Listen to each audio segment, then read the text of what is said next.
What's going on, everybody? Thank you for joining us today.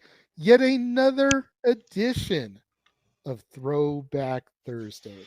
Jeff, I know you've been enjoying the content as much as I've been enjoying digging through and putting it all up and together. I'm not gonna lie. I was trepidatious watching this, especially my stuff. I hate watching my stuff, you know that. But it's been interesting to go back and watch it because, as I said, I become less of a dick as the shows go on Talk Wrestling, which is thank God I did because the first show was so bad. But man, you have been like reaching into the vault, man. I almost feel like I want to grab Mickey Mouse on SNL. I'm like, no, protect the content. They didn't sell. So man, such good stuff to watch, and today is no exception, sir. Yes, thank you once again to Aaron Rift of the NoDQ YouTube channel, James Hebert of the JH95/FTW Productions, Noel Foster from the Simple Man brand, and of course, you, good sir, for the Yes. Jeff Meacham Network, for allowing me access to all the content that was previously discussed in private Yes. amongst all of you guys, because there are limitations about what can and can't be posted, but Yeah, unfortunately. especially a big thank you once again to Aaron Rift for allowing me access to the no DQ stuff. That stuff has really helped make the process and the Throwback Thursdays succeed and thrive, I think. Absolutely. Sit back, relax, everybody, enjoy as we bring to you yet another week of Throwback Thursday content.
And now, preview time. So let's take a look at what's coming your way.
Casa D18 Studios, an affiliate of the Jeff Meacham Network, Multiverse of Media, proudly presents this retro content from the Jeff Meacham Network.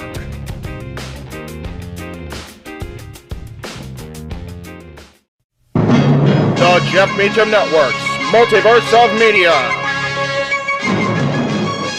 For over 15 years, the recognized symbol of excellence and the standard bearer in coverage of sports and entertainment.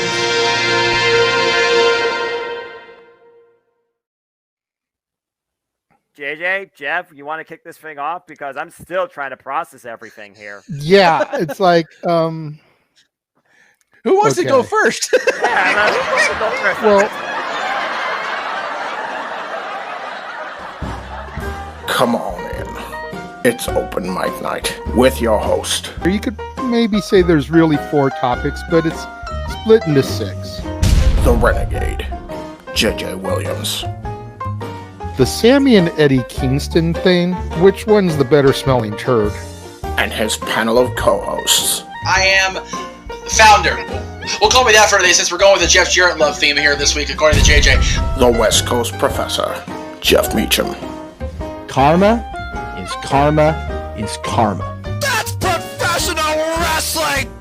Damn it! The Simple Man, Noah Foster. It's showtime! Yeah! How you doing, JJ? How you doing, Jeff? James. Yeah. And the He-Man, James Hebert. Imagine Bill Burr, Joe Rogan, Paul White, the Baldies! There you go! It sells itself! Get in there! Short his ass and shit the bed. He's not Amber Heard. Give it time, JJ, give it time. Now, I'm sure Jeff has some stuff that... Dumb move. Just don't pull this bullshit again. You get one. Tony needs to stop caring about the ratings. Bradshaw said as long as the ads are in place, we're not going to lose that third hour.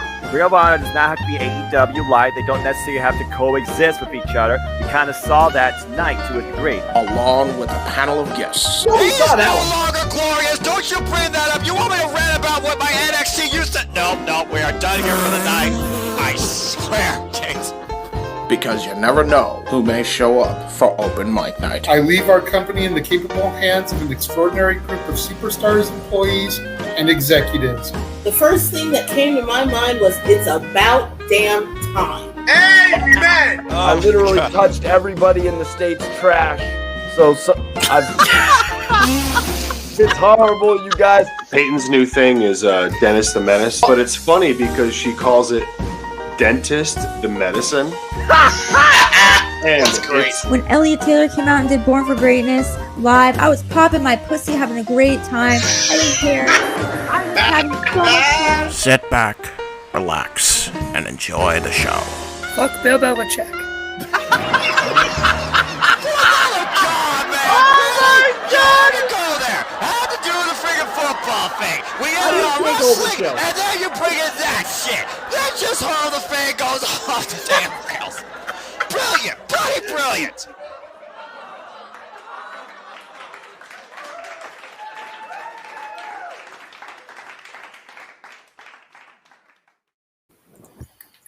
What is going on, everybody? Welcome to Open Mic Night. Technical difficulties aplenty. I think what was going on is the fact that I still had the share screen up in the StreamYard. That was preventing the videos from playing properly. As soon as I got rid of it, the intro video started playing like it was supposed to. Gotcha. That's fair. Bro, okay, so we gotta start it off here, okay? Because as that was happening, right, I was singing the tune, right? So I'm doing dun because it was stuck in my head by that point. Dun dun dun dun dun. And then I'm not even kidding. I was doing that for like a whole minute, and then it kicked in right when I was going to the next dun. And I'm like, what the hell? Was that on purpose? I thought you did that on purpose. I'm like, no way. No freaking way. You're talking about the song for our entrance video? Yes, the jazzy thing? Yeah. No, I'm talking about the freaking the botch thing with the welcome to the show thing. Oh, okay. Oh, that one. Yeah. Like after the last botch, I was singing it, and then it popped up right after it sunk up with me, and I'm like, dude, that's freaky. why you were laughing in the green room. Yes. Okay. Yes. Oh my Josh, God. thank you for coming back to join us for open mic night. Good to see you again, brother. Got me my Fago to sip on. Sprite for tonight. He's bad. One Josh is bad. match. I got one match. Oh my God. To make a baseball reference. Amazing matches. All of the matches were great. All the matches were amazing. I got one correct. The ambulance match. Well, to make a baseball reference Michael Sean Hickenbottom.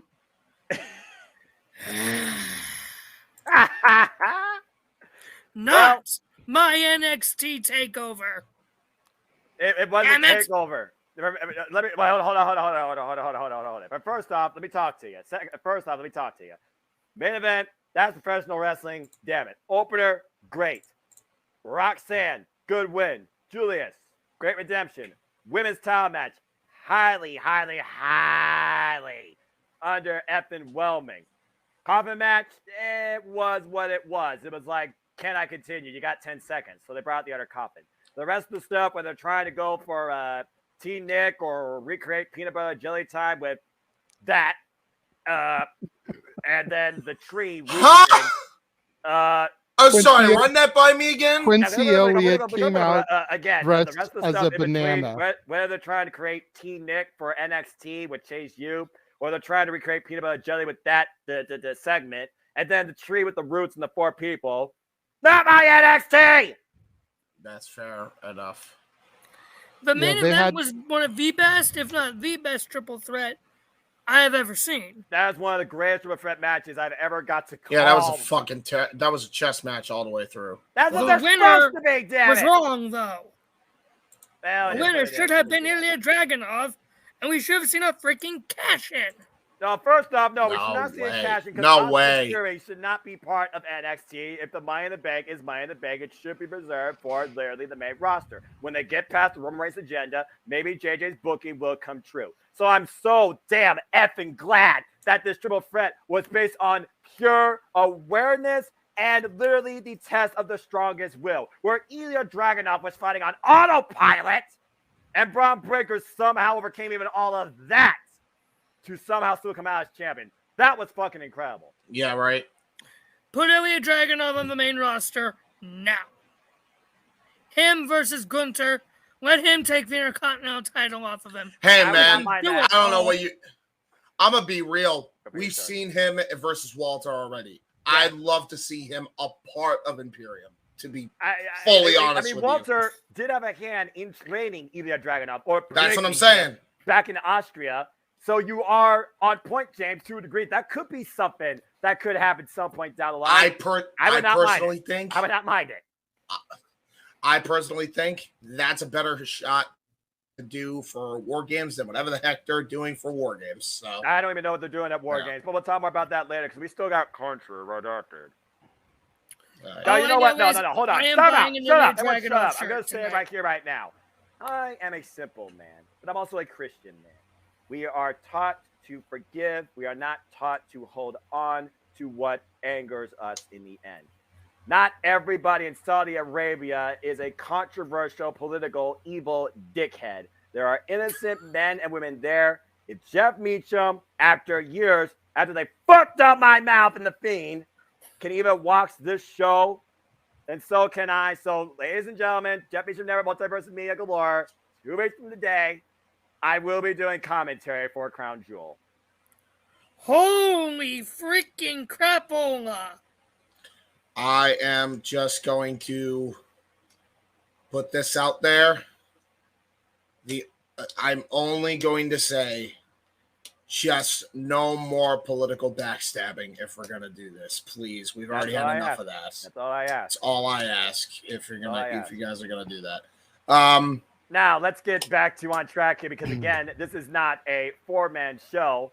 This is hosted by one and then delegated to the rest of the party. So, JJ, speak now, forever hold your peace. Let's kick off open mic night right to a degree.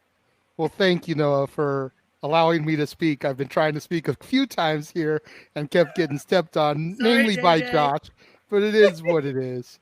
Well, I mean, he was mad.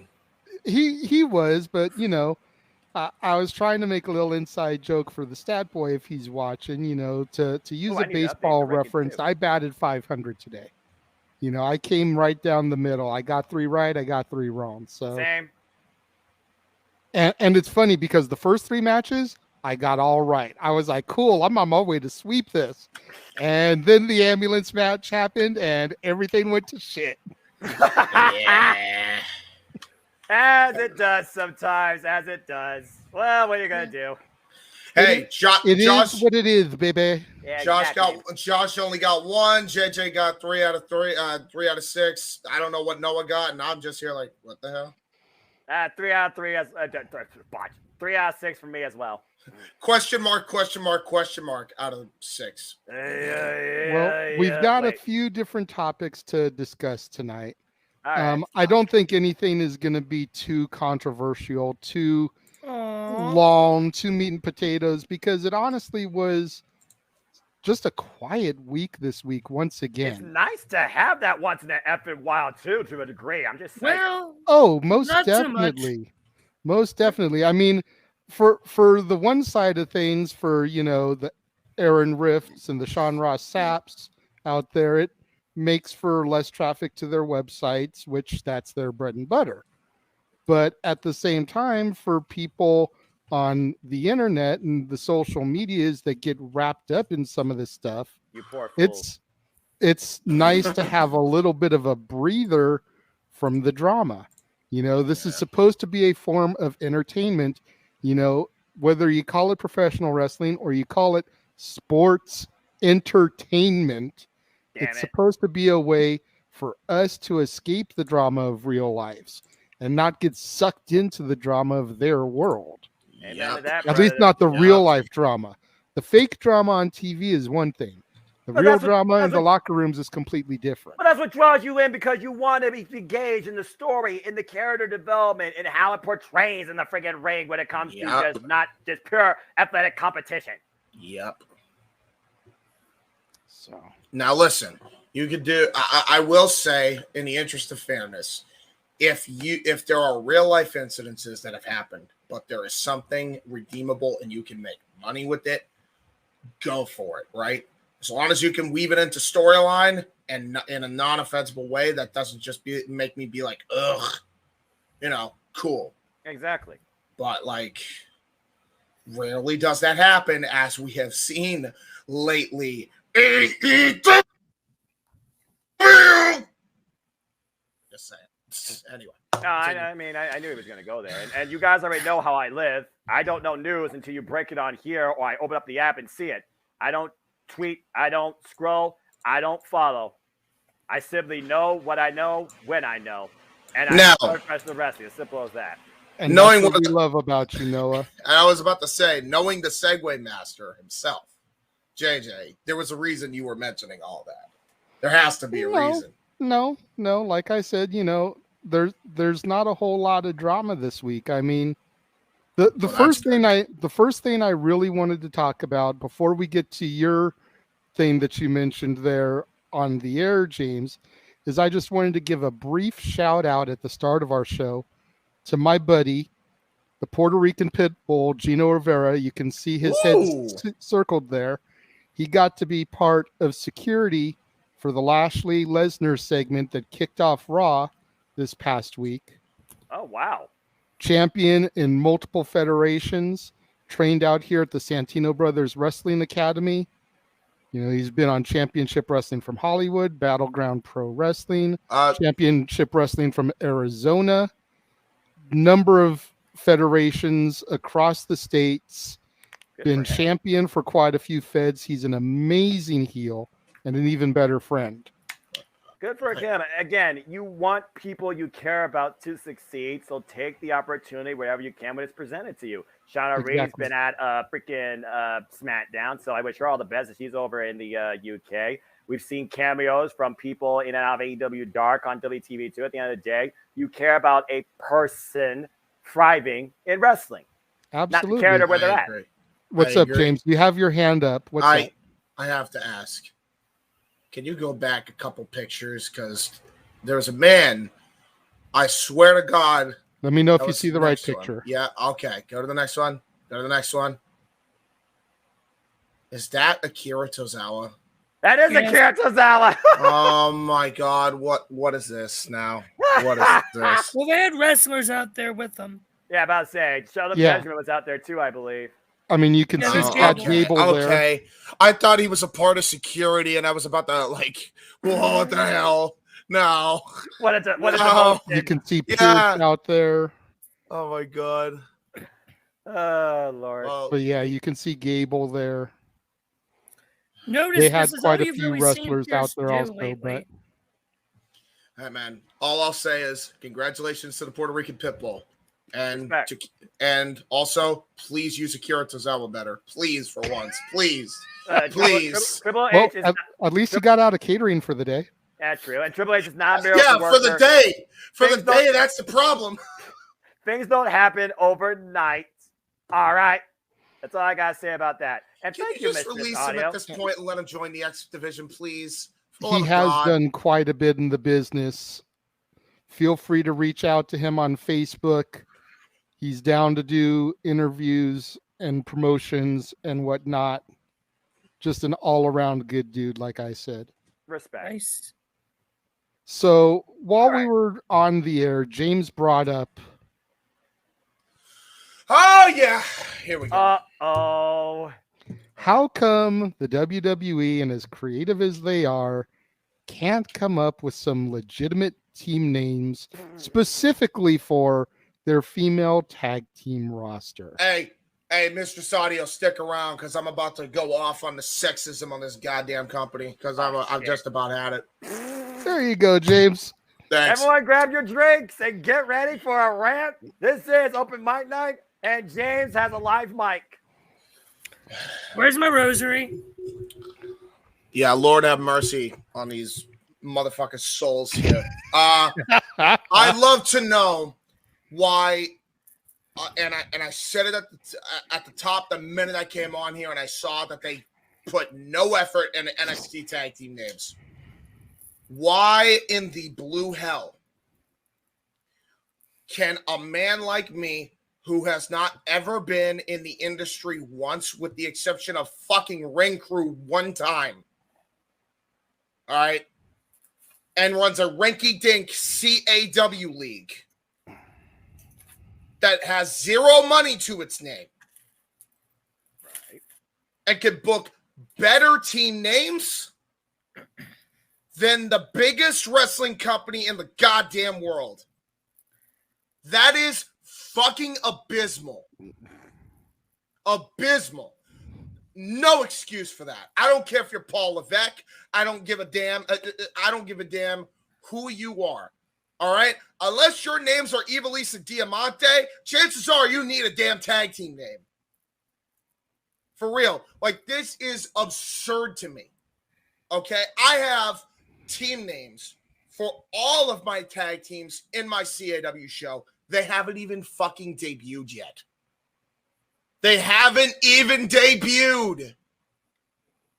You're telling me, other than Toxic Freaking Attraction, you can't find the time or effort, or somebody with the time or effort to put effort in the women's tag team division? Not to mention, that's like the least of the freaking problems. You just throw freaking random women together for no damn reason when you see two women that clearly could be a tag team, like I just saw, and that redhead chick who could team up with Shotzi Blackheart and probably be managed by Lita and also do a trios thing with those three. That's a problem. The word of the night is effort. I have done more in that one little sentence than WWE has done for the entire women's division. And that goes all across WWE. Because you know what? Damage Control, good team. They made it work. Toxic Attraction, good team. They made it work. Now, where's that effort for the rest of the damn division?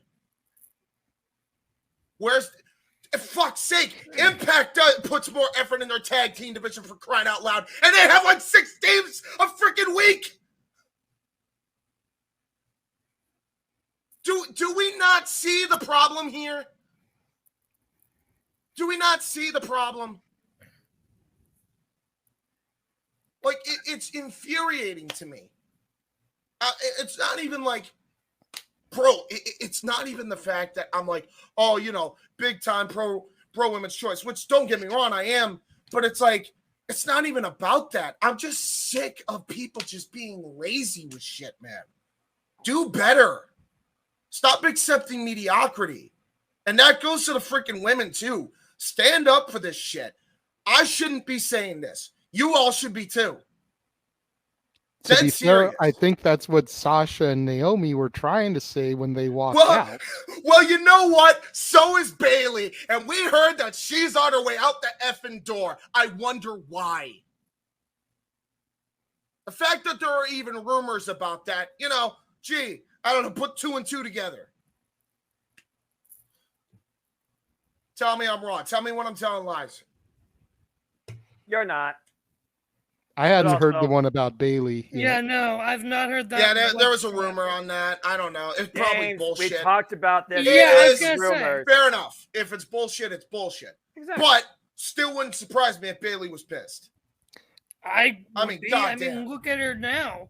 She's in one of the highest profile feuds in the women's division. The highest. And I get that. And I get that, Josh. But hear me out. Bailey has never been about herself. Why do you think she's got Io Sky and frickin' Dakota Kai with her? I think that rumor had some.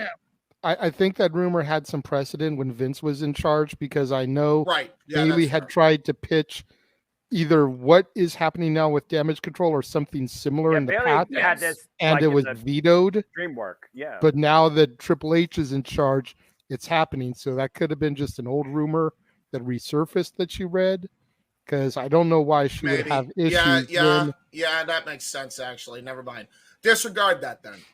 But the point of the matter, though, still is that we would not have a show format to even try and do if we didn't at least adhere to and utilize some rumors, because not everything is factual.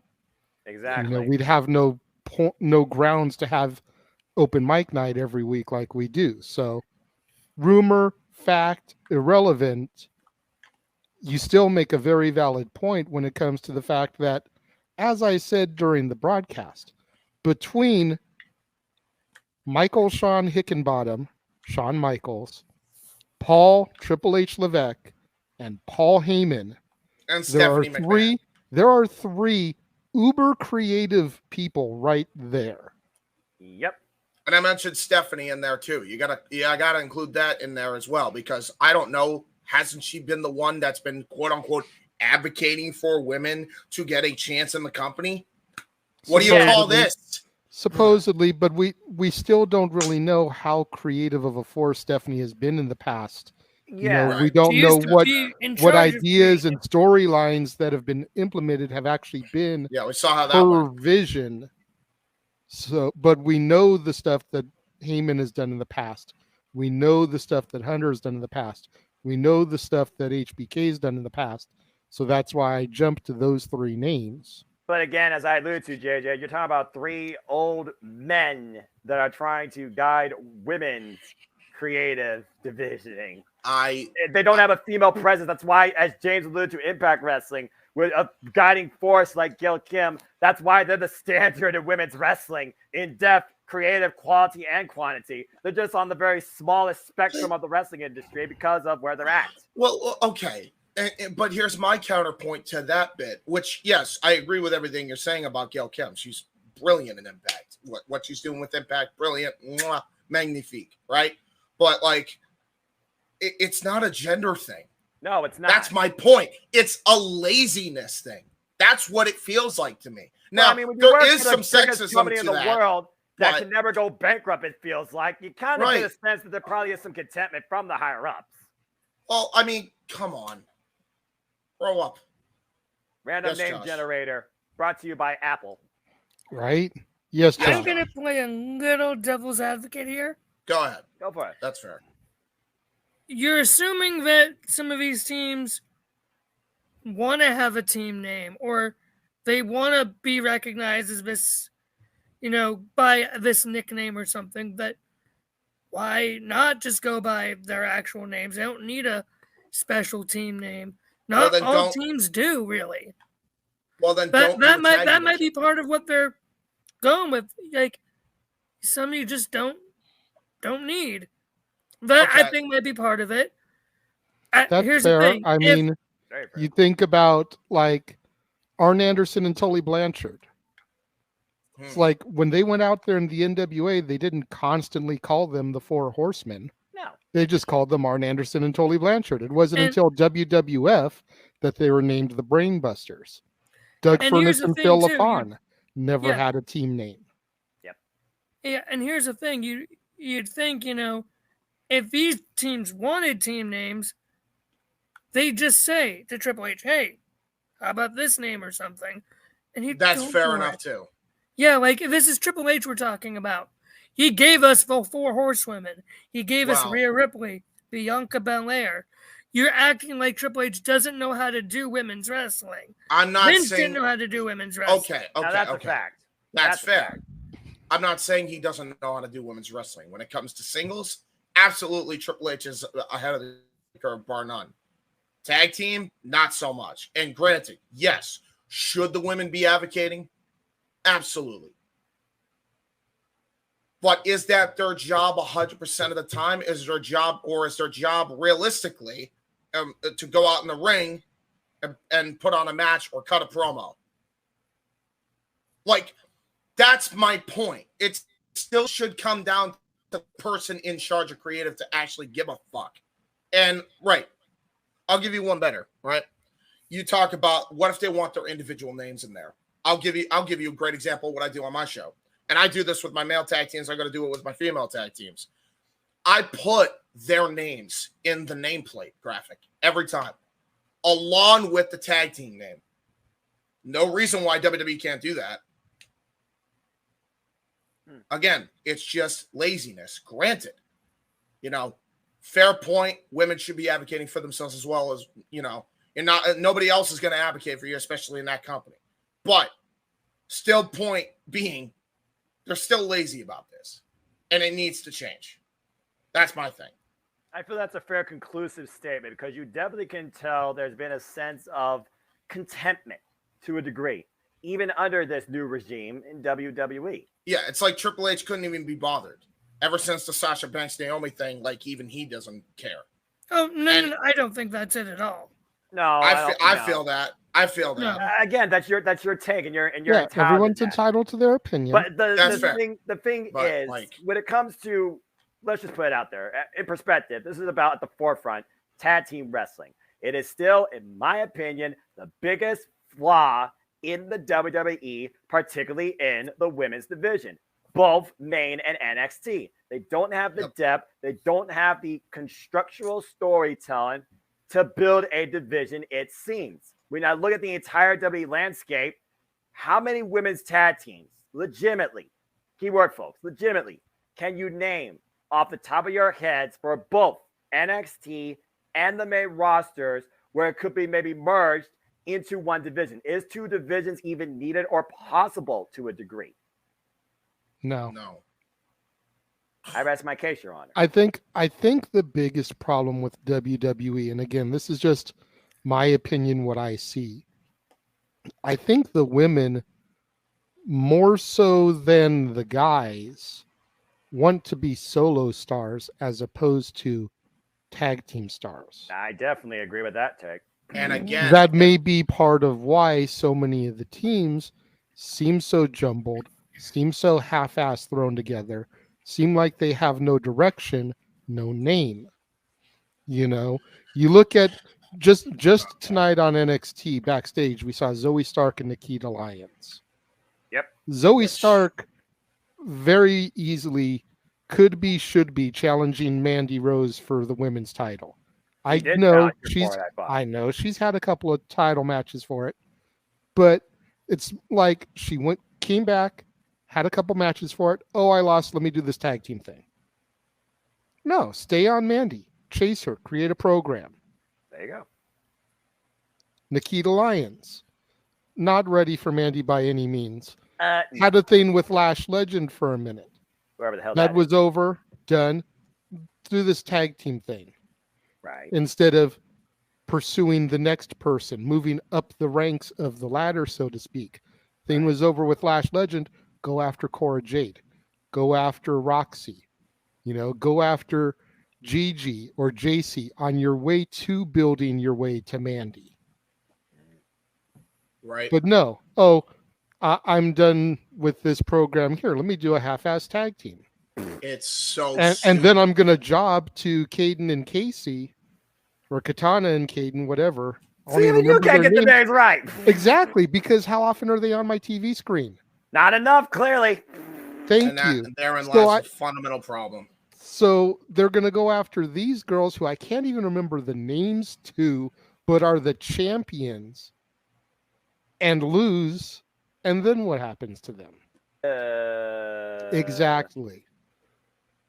And this is why I stay away from watching weekly, because holy crap, it is so petty. If what you're saying is true, JJ, I'm then not saying why? It's true. It's just what I see. Right. No, but let's say it's like, hypothetical, whatever. Like, let's say it's true, right? Mm-hmm. What's the fucking point of having the tag division then? Just end it. You're wasting my time. You are wasting everybody's time. You're wasting the women's time at that point. Go ahead, Josh. Yeah. Here's the thing, and I'll get to putting aside NXT for a second. Yes. Right. When it comes to the women's tag team division on the main roster, Triple H is still having to rebuild it from absolute, complete scratch. Because there were no tag teams because when Vince left, because Vince didn't have a plan to really put the tag titles back on. They announced a tournament, but then that went completely by the wayside. Vince just put it off on the back burner into the bin. Triple H is like, no, we need to make this mean something. He is still having to build it back up. He is still having to build back up the women's roster. You have 7 women on SmackDown, I think like 10 on Raw, and 2 are kayfabe injured. Kind of a rough spot, Josh. My point. They need to bring it back up and make that you sort of, if you want to get tag teams together, you sort of have to put 2 people together at first to try and get it to that level. But why or can't how they else put are like you going to actually get or make tag teams? Well, I feel like it should start backstage with some teas, not just randomly thrown together because you just pull their names out of a hat by a number. This is like a mixed match challenge charity thing, dude. Yeah, it's not a lethal lottery. And here's another. And here's we know you're not, but we know that's not what you're saying. Yeah. But that's the way it feels like the direction is they're going. Presentation. The point we're trying to make is we're kind of like we're agreeing with you, but we feel like there needs to be more meat into the development. Yes. As opposed to there's none. What they're doing. Exactly. Right now it feels like they just take a hat backstage. Shotzi Blackheart. Yeah. Aaliyah, you're a team. Go do something. It's just Sashi, by the way. Remember, she still don't have her last name. Yeah, she will be. If JD McDonough is Jordan Devlin to you, she is still Shotzi fucking Blackheart to me. I agree. I respect that. I agree. All right, good deal. I like it. And hold on. So to add to your point, JJ, I'll add to this point. Triple H was very, very, very quick to make AJ happy by signing the club back, and quick to make Carl Anderson happy by still having him finish his freaking commitments along with presumably Luke Gallows for New Japan Pro Wrestling, right? Aye. How come you can't have that same energy for Kairi? Could easily reunite the Kabuki Warriors and still have her finish her commitments with Stardom. There, in that one freaking example, is the fundamental problem. There is Does she want to come back, though? Maybe she doesn't. That point, but too. Exactly. Did they reach out? I'm not convinced they did. We don't know. I'm not convinced they did. Because you know what? If they did give a fuck, they would easily just do what they were originally going to do with the women's tag team division in the goddamn first place, which was spread it between both shows, if not all three at this point. Well, Kairi's busy enough as it is, because for those that don't know, I follow Stardom, the greatest all women's professional wrestling promotion on the planet. Right. And currently, right now, we're down to the final four, it sounds like, for the IWGP Women's Championship. Which Kairi Kairi will Hayashida, probably win, Mayu Itami, Kairi, and Jazzy Gabbert. Fair enough. Exactly my point. But you have to think, because how many of the women who were in tag teams who got cut by Vince are now contractually signed to other places and can't come back? Athena, for example, her and Shotzi, great tag team. She's an AEW. She can't come back. Okay. Tony Storm, Ruby Soho. But hold on.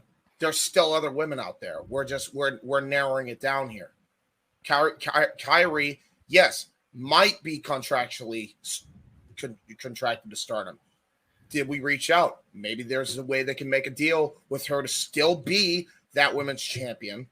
Or maybe she's not even in the plans at all. And if she doesn't win the freaking IWGP Women's Championship, guess what? Triple H should be trying to get her immediately. I feel like you might have something there. Right. She wants to come back. And again, fair point, if she wants to come back. But there's still ways you can make up teams, right? Mm-hmm. There are still ways you can bring in teams. I there mean, are people you can add to this division, and you're not doing it.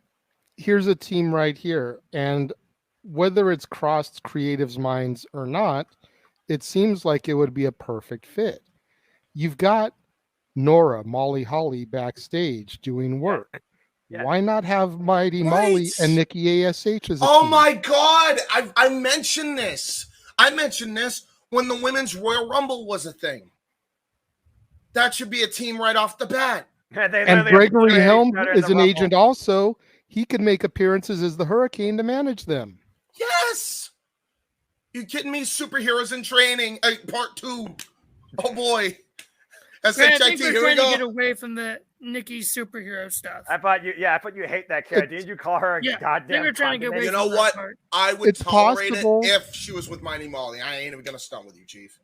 Yeah, I mean it's just a possible tandem. Right. You know? I mean, you had Nikki and Dewdrop Piper Niven who were teaming up for a little bit. Which made no sense other than the fact they were Scottish and they were far past their Scottish gimmicks by this point. Yes, the Scottish gimmick. You know what I mean? They were far past that. So like, put them with Drew. Bro, it's just called use your goddamn eyeballs. It's not that hard. I promise you it's not that hard. It's not. It's easy. If I can do it, you can do it, Hunter. Do something. Shawn Michaels, do something.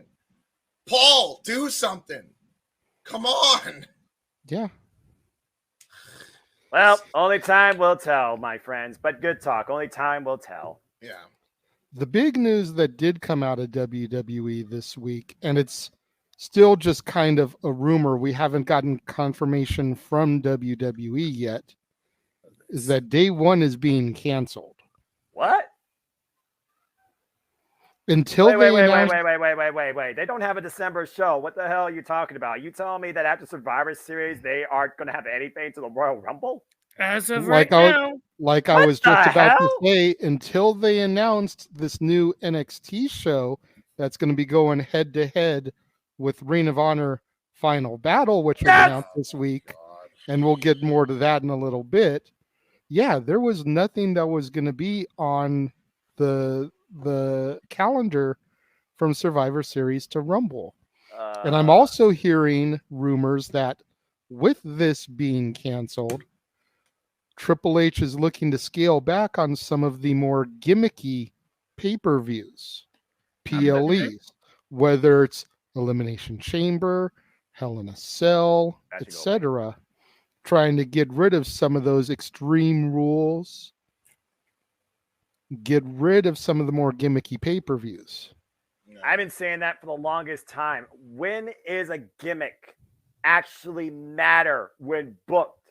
It is not a show that you literally have it named after. It is the point of a story when it makes fucking sense.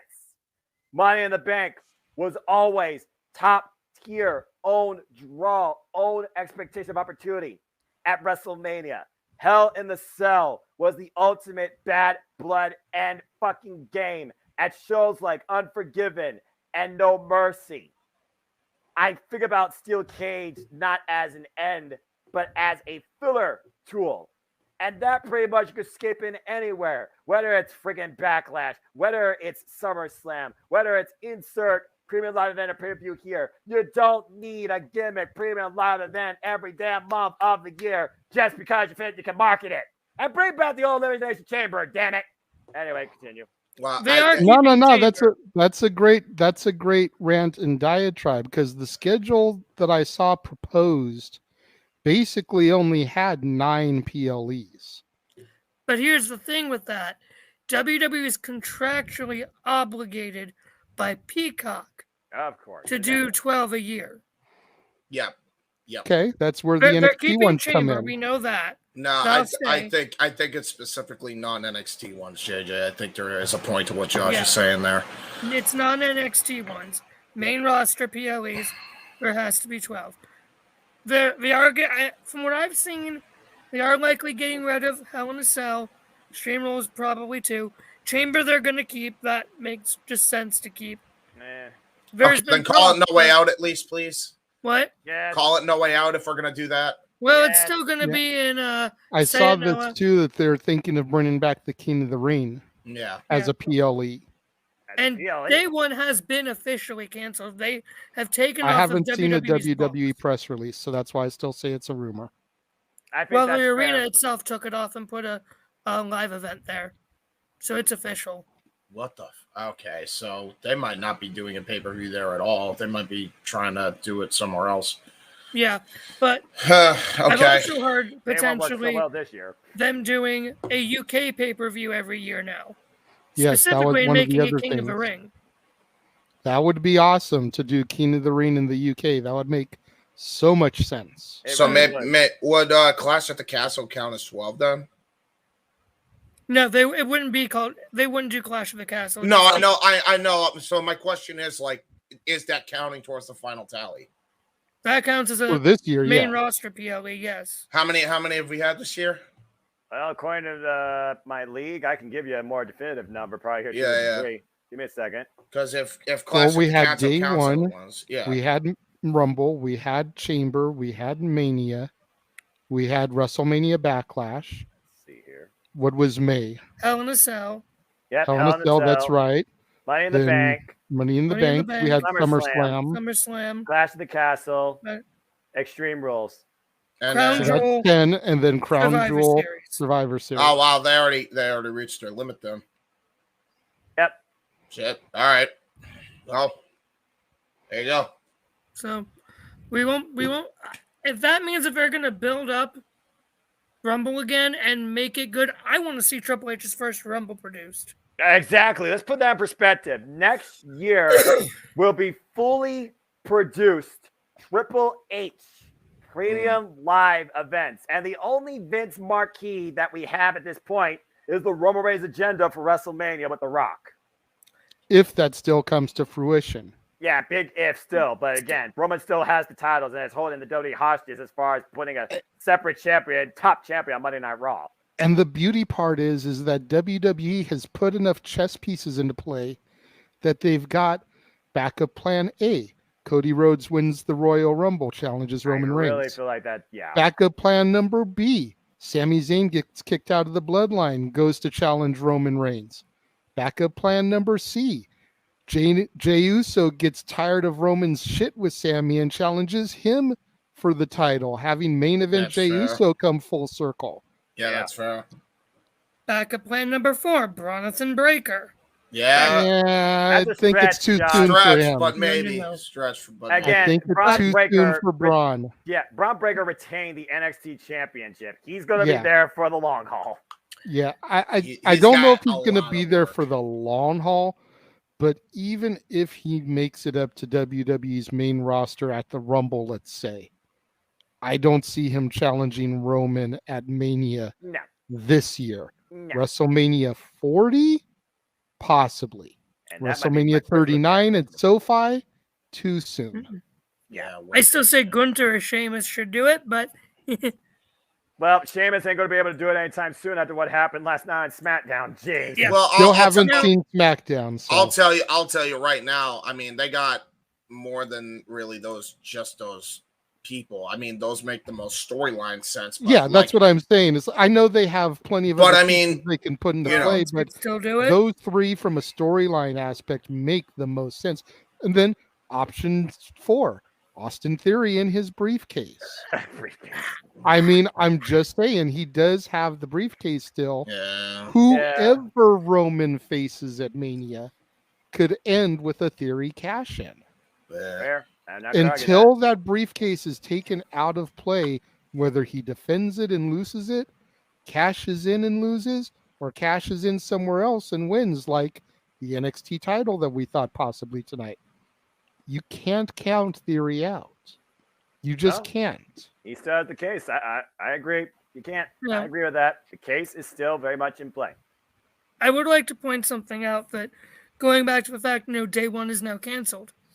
This is the first time since before the In Your Houses were a thing that there has been no other pay-per-view or premium live event between two of the big four. It's crazy. Because And we're I going think straight that's from good. Survivor Series to Rumble. I From think one that's big good. four That to gives another us big four. plenty of time, as the comment said, to build drama, build storylines.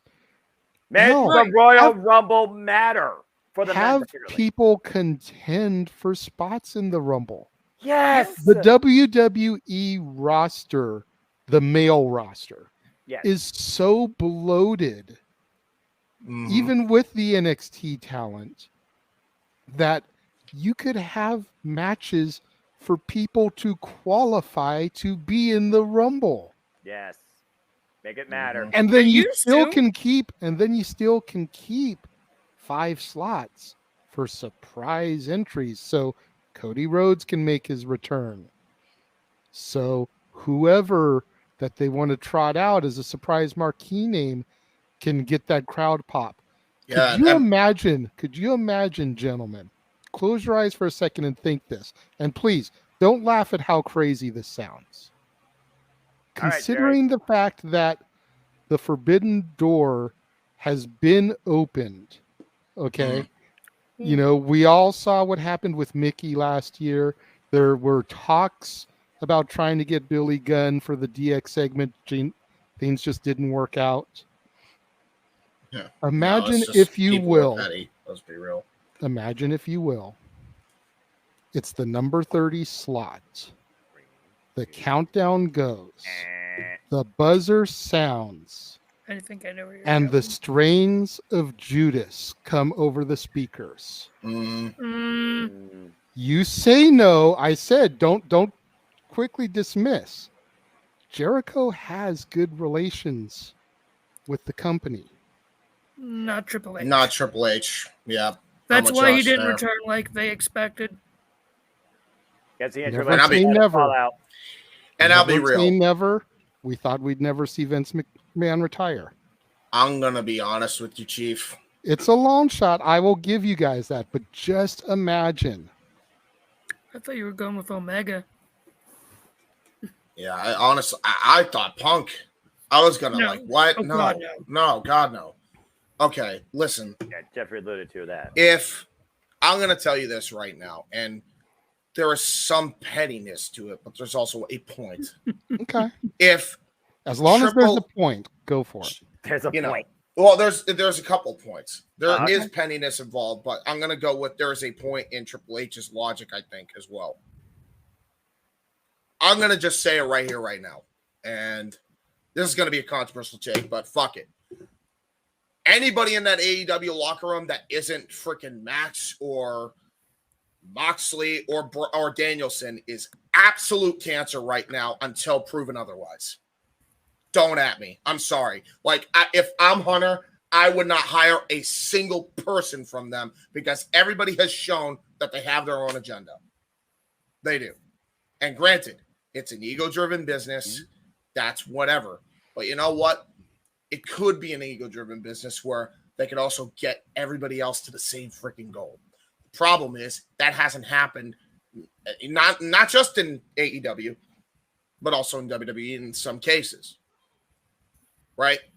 Both companies have that same problem. And quite honestly, it's an industry-wide problem.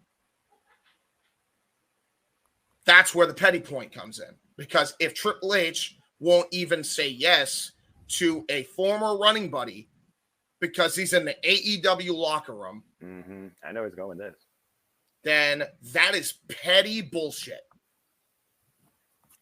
Tony Khan was willing to give Billy Gunn to Triple H for no payment. Just wanted him to mention AEW on television. Couldn't even do that because he has an ego the size of freaking Hiroshima. All right? That's what it is. Damn. Gentlemen, very quickly, let's welcome Jeff to the show. We don't know how long he'll be able to stay there. About 5 minutes, like literally. Hi, boss. My one break. I my one break. So yeah. Hey. How was Halloween Havoc? It was a good show. One match. It was I got a good show. one match right. Oh jeez, Josh, terrible. Who? Very briefly, since everybody watching here, I assume watched the show. Who won the matches, really quick? Let's see here. Wesley is the new North American champion. Yep. Roxanne Perez beat Cora Jade. Julius Creed beat Damon Kemp fair and square one-on-one in the ambulance match. Apollo Crews beat Grayson Waller after a second comp was brought into play. Cinematic catastrophe as Mandy Rose retained against Alba Fire. Incredible triple threat melee. And Braun Breaker retained successfully, pinning Ilya Dragunov. Yeah. Wow. And no cash in. Theory didn't even show up. Kind of a lame, kind of not predictable, but kind of lame. Sounds to me. I mean, I sound like a good match. No. The outcomes of the matches lame. may sound lame and predictable, but you got to watch the show and watch everything executed. Especially the opening and the closing match. I just saw the main event, so I can't comment. I don't crap on the cinematic nature the way Noah does there. The Mandy Alba Fire thing started very much with a cinematic type of match. Think the Hollywood Backlot Brawl, Piper Goldust, and then how they came back to the ring later that night and actually had the legitimate match. Very similar type of things, although the feel, the texture to it was more the Boneyard match, AJ and Taker. Oh, okay. But it was solid in my opinion all the way around. Batted 500. I split the night, 3 wins, 3 losses. First half of the show was smooth sailing, and then the ambulance match came, and everything went to shit. And the bell rang, yeah. So really quick, I heard when I came in, I heard James talking about the whole Billy Gunn thing. It's so like I get it. I can understand to an extent. It's like, look, Triple H purposely and willfully cracked on AEW when he took over creative. Oh, the beer developmental system, good for them. Like that, as egotistical as Tony comes off, and he does. I'm not even going to try to deny what he said there. And again, I'm catching the tail end of what he said, so forgive me if I'm overstepping or. Both of them are just as bad, yeah. But it's one of those, yeah. Did WWE have to mention AEW? No, but did Tony have to be a dick about almost demanding? No, he didn't. That's fair too. The whole segment, the whole DX segment kind of fell flat for me with or without Billy being there. And I think to an extent, a lot of this little bit that was correct in that had he showed up, it would have been all about the Acclaim, which again, for Billy and the boys, not a big deal. That's wonderful for them. But for it being a DX thing and the WWE, AEW fans would have turned it into an Acclaim thing, it would have been sour for DX. And I don't think that's fair, especially to Hunter, because if what we're hearing is true, that was pretty much Hunter's curtain call for his friends. In other words, what you're saying is not only is Tony Khan and Triple H petty as hell, but so are the freaking IWC fans. I mean, in a lot of cases. It's all about the level of petty and the fact that, DX is 25 and it's... Jeff Meacham got booted. This is a freaking network. Right. Beep, boop. Mouse Mafia shut him down. All we see is blackness. There's the spinning wheel in the blackness. Oh boy. You weren't doing something on the Disneyland property, were you? Go ahead, Josh. Go ahead, Josh. So yeah, it is what it is with that. Yeah. I get it. Like, what reason actually would there have been to mention AEW? Mickey was actually the champion, so that made sense. It wouldn't make much sense to mention AEW in the context of that. It just wouldn't have made sense. So well, I think what they really wanted was just a tag when he came out to the ring, like how Mickey James had. You know? Right. AEW superstar, AEW talent, Billy Gunn. Something like that is all that Tony wanted, I think. Fair enough, but I mean, it sucks that the AEW, WWE Forbidden Doors currently closed right now. Yeah. But an WWE Forbidden Door is about to open on Monday, because if what, pinch of salt, whatever, if what Uncle Dave Meltzer says is true, oh Lord, we are getting a Forbidden Door open between WWE and GCW this Monday on Raw. No. Specifically with Joey Janela. No. Sean Ross Sapp even reached out to GCW, and they basically confirmed it without confirming it, that we're getting GCW on Raw.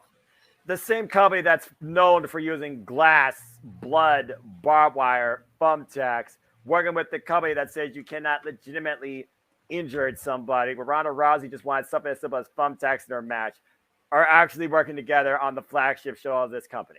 No.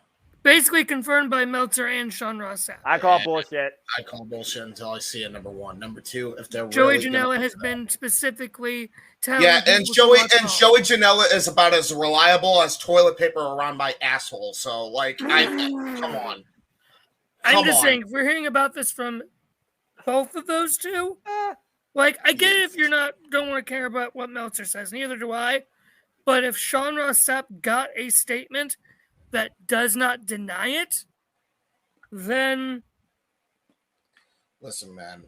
That's what I'm saying. When I see it. I think there is a very good chance we are going to be seeing GCW talent on Monday Night Raw. Freaking Vance Warner taking on Seth freaking Rollins for the United States Championship. Bro, listen. Okay. I genuinely, even if this is true, and I'm just going to say, okay, it's a hypothetical, and I'm going to stick with that for right now, because, again, my thoughts on Janela's side, all right? Why? And I'm not saying that to be an asshole. Why? That is such a bad idea. Did we watch GCW versus the World, where they misspelled the World to look edgy and cool? That show was horrendous. Seriously, the only people that are honest to God worth a damn was Jon Moxley when he was there, and he's no longer there now. And now Nick Gage. Why do you think that is? Yeah, obviously. Okay, whatever. But then Joey Janela and Nick Gage. I mean, come on. I I'm just saying, why do you think AEW is not letting their talent work with GCW anymore? You know what? I would hope that they realize they just don't let anybody work with GCW. Personally. Well, let me ask you this, James, from a theoretical standpoint, because I'm not familiar with GCW at all. Okay, yeah, please. Because So I let got me a ask, lot I can say about them. Well, let me ask you this from a hypothetical standpoint. Okay. What would be so different about WWE today working with GCW as opposed to WWF in 1997 working with Extreme Championship Wrestling? A whole hell of a lot. Number one, regardless of how garbage brawly ECW was, okay? Most of them, keyword, okay? Because you can't really count Sandman, but most were trained professionals. None of these people are, or almost none of them are. Dead serious. The only people, there are a few that come through the doors of GCW. You know, you got your Briscoes every now and again. You got your John Moxleys. Vance Warner, I believe, had some training.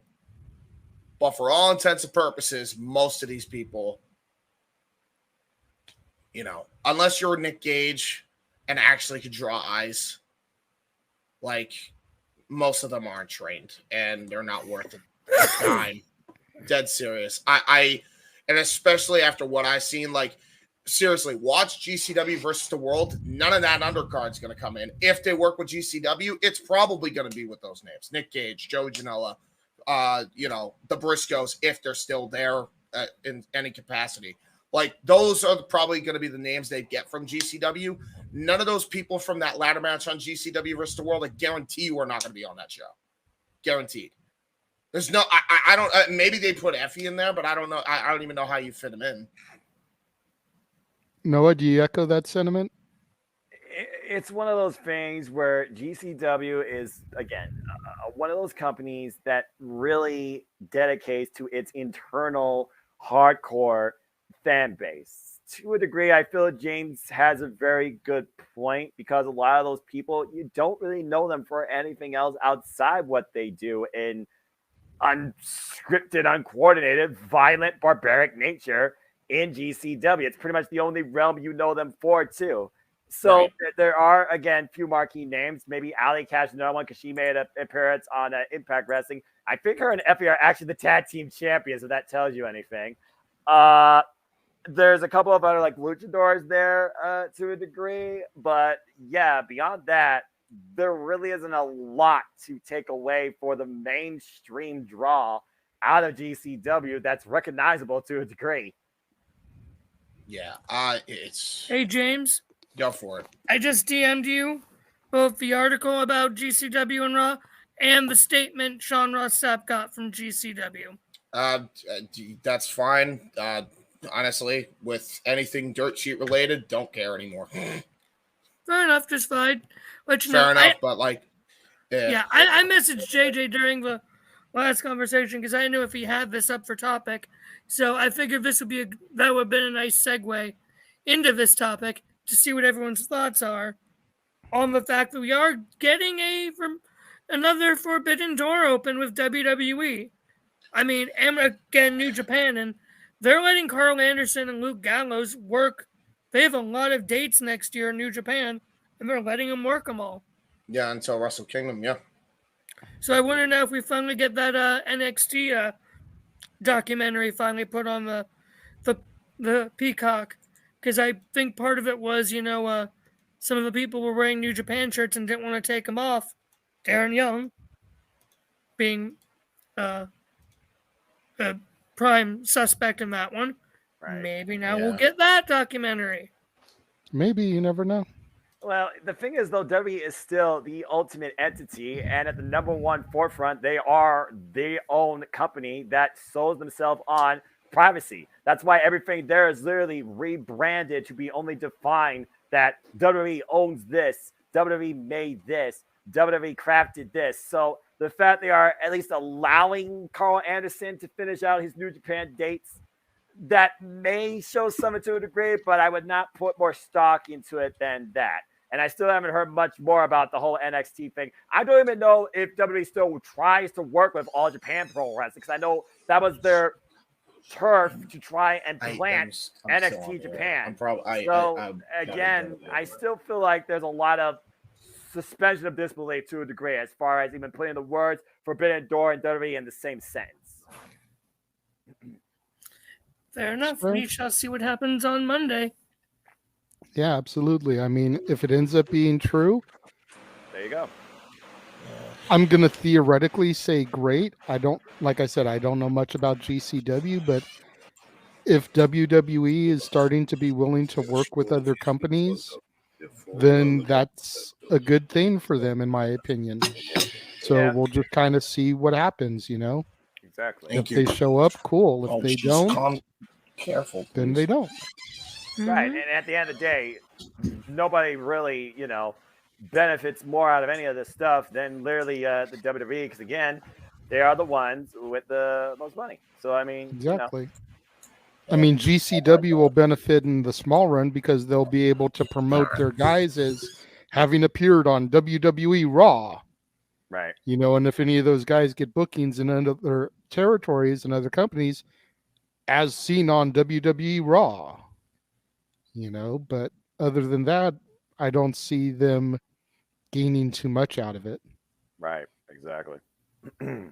So going on from there, I'm going to bring up somebody that everybody loves to hear speak. Jim Cornette. Oh, hell no. Now hold on. I knew that was going to be the guttural reaction from everybody. I read a quote that he gave either this past week or the week prior on one of his podcasts, and I actually felt like it had some weight to it, which is why I'm bringing it up here, okay? Josh, stop facepalming yourself. You need to be able to read the quote here.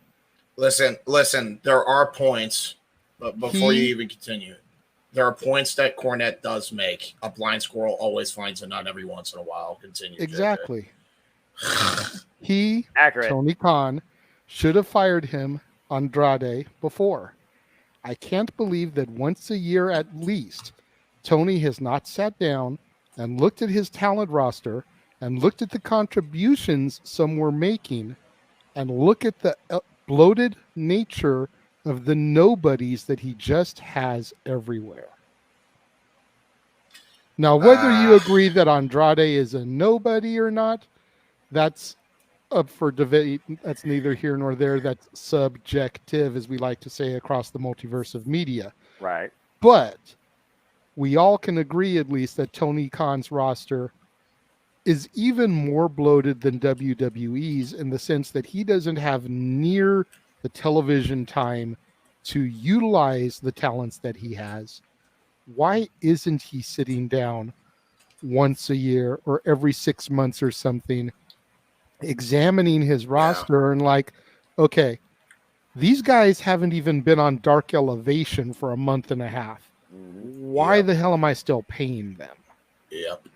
Well, again, it's one of those things, like I said, he is a one-man machine steering the entire ship, and he's stopped doing that to a degree. We've heard these press releases officially released by AEW about more people for lines of communication, but you think about these people and the mind and pedigree when it comes to, well, literally locker room organization that they bring to a degree. There should be like some sort of panel that literally overlooks all of these contracts with him, each state their case, and talk about these are the players you need to consider to a degree. If they're not being fully utilized to bring something to your product, then you have to cut the margin somewhere. This is where budget cuts is supposed to be a thing, strategically. I don't think Tony Khan has really built a business plan of that to a degree. And while it might seem noble to literally pay out somebody till their contract expires, unless you choose to renew them, is that more effectively financially in the long run when you consider how much that can add up to a degree? I really don't know.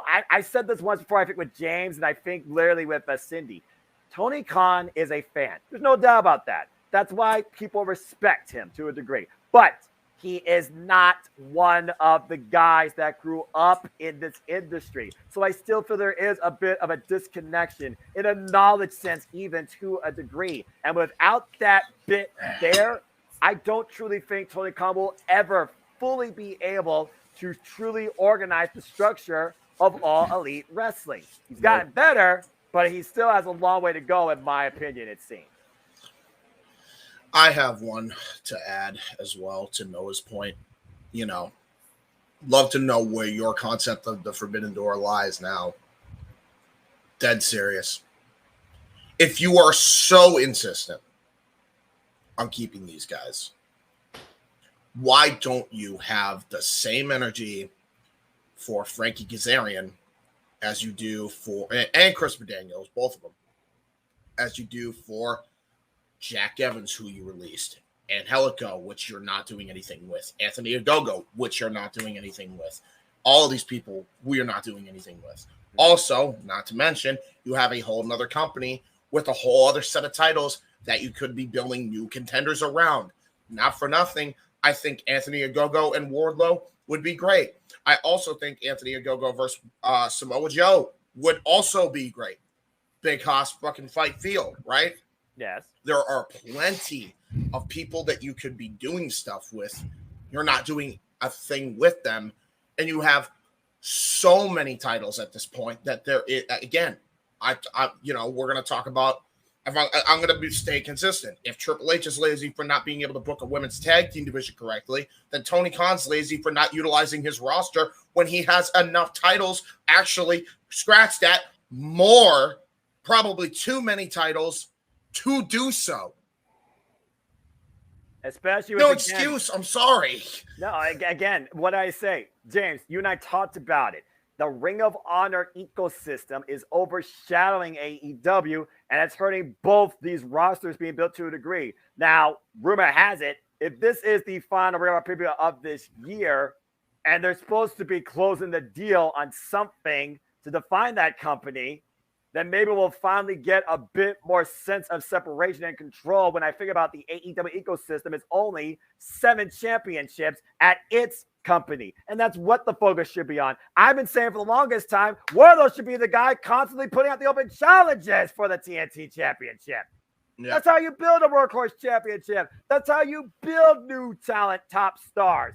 I think about what Cody did with this championship. He was the most effective champion before Miro.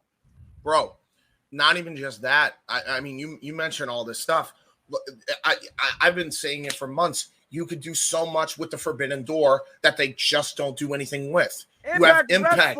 Is doing more with the Forbidden Door with New Japan than AEW is. Division championship.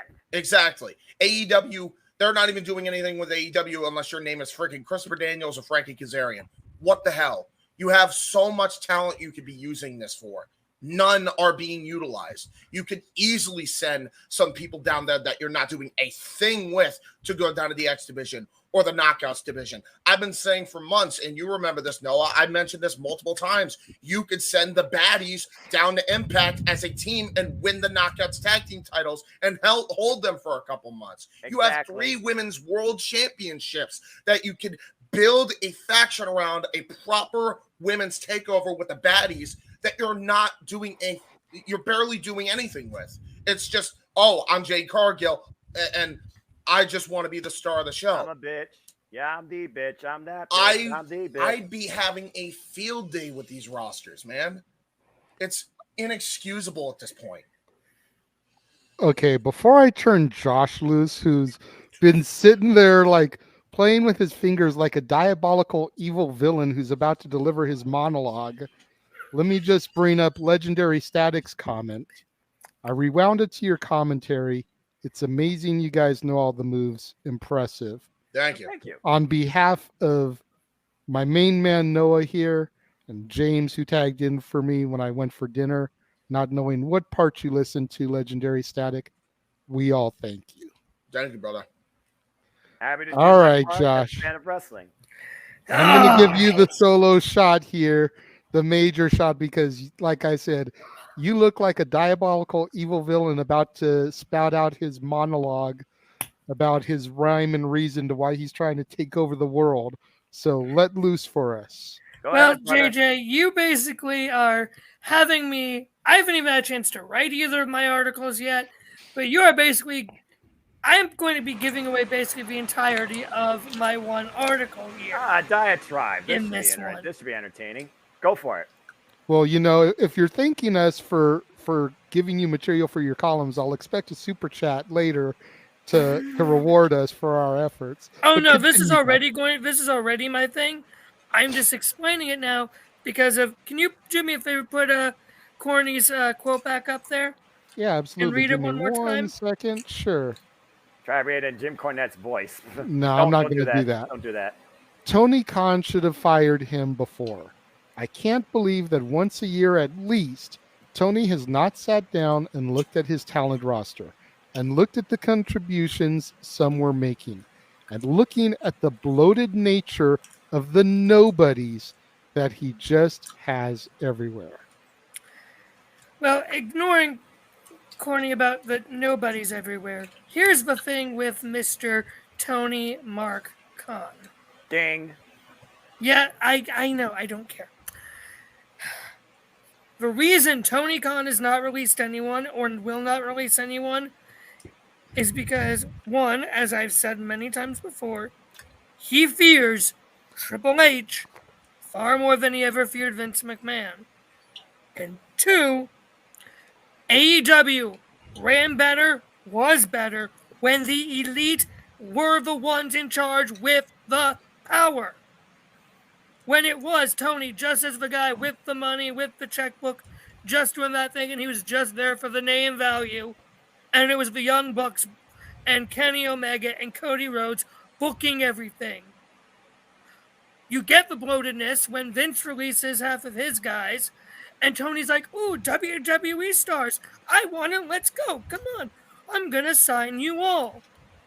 When, I don't know who it was, but back when they had the locker rooms, whatever locker room meeting it was, and one of the elite members said, I wouldn't have signed 80% of you. That was likely to the WWE guys, I hate to say Vince rejects because a lot of them are great. That's likely who that was aimed towards because they were the ones taking away the spots from the new stars that the elite were all trying to work to build to create new stars. What happened? Tony signed all of Vince's old guys and put them as the stars of everything. And that's why Corny's saying that some of these people are nobodies, because they are not getting the time to shine like they should have been because of what Tony Khan has done. AEW was better when it was the elite having the power. Flat out. Flat out. And what happens when you have Cody Rhodes gone? Everything starts falling apart. The elite's been gone, and again, what's AEW been like? You suspend your executive vice presidents because that's what they are. They have authority in the company. Yes. And you just make your company look like a joke, Tony. When you have this ex-AEW guy who was the voice of the voiceless, and you just have him running his mouth, and you let him run his mouth at a media scrum, and you just sit there and let it happen? No. And you wonder why the elite went in there when Punk called them out to do that. They went in there with their head of legal, with Christopher Daniels, who is he is a executive working backstage for the company, so you don't need him as a wrestler on TV. Yes. So, really, that's what it is. Tony won't let him go. He won't let anybody go because he knows exactly what will happen. They'll go to WWE. And Triple H, especially if they are former Triple H guys, will do something and make them big again like they were because Tony Khan fears Triple H more than anything right now. Alrighty. Well, before James presents his rebuttal, the thing you got to keep in mind is whether it's 2022, 2023, 2024, contracts expire. Exactly. Yep.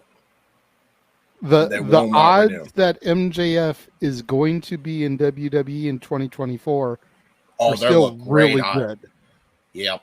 Oh man, they've Whether never he looked wins, higher. whether he wins at Full Gear or not, Yes, still look amazing for him right now. Mm-hmm. He's got the entire industry in his hands. So just put it out there. And I'm gonna say it like this: from what little I've seen of AEW, since I haven't been down since day one ish, like some of you guys have. Day 0 for me. If Tony Khan loses MJF in 2024, like everything seems like it's going to, and It's done. Wardlow has not become the face of the company by that point, AEW is dead. Amen. Yep. Period. Agreed. Because those two names should be everything you're basing your company around right now. Yep. And you know, MJF and Wardlow. And there it lies the reason I am done watching weekly. Right fucking there. Because you're right. Because quite honestly, it really shouldn't have gotten to this point. No. And you know what? You mentioned, Josh, that Punk, was completely wrong. Absolutely was. Tony was completely wrong. Absolutely was, from taking away the power from the Elite. But let's not just say the Elite don't deserve shit either. Hangman doesn't say what he freaking says on TV. Punk doesn't get pissed off at the media scrum. The Elite don't say whatever the hell they say to their dirt sheet friends. None of the dirt sheets would have said anything, and Punk wouldn't have gotten pissed. Accountability is accountability is accountability all across the fucking board here. Even some to Cody. Because keep in mind, the Elite didn't agree with anything that Cody was doing. No. We heard those rumors. And they booted him out. So how good are they really if they were booting out a guy that was legitimately providing AEW future talent for them to be TV ready? Dude, Anthony Ogogo was TV ready within 2 years.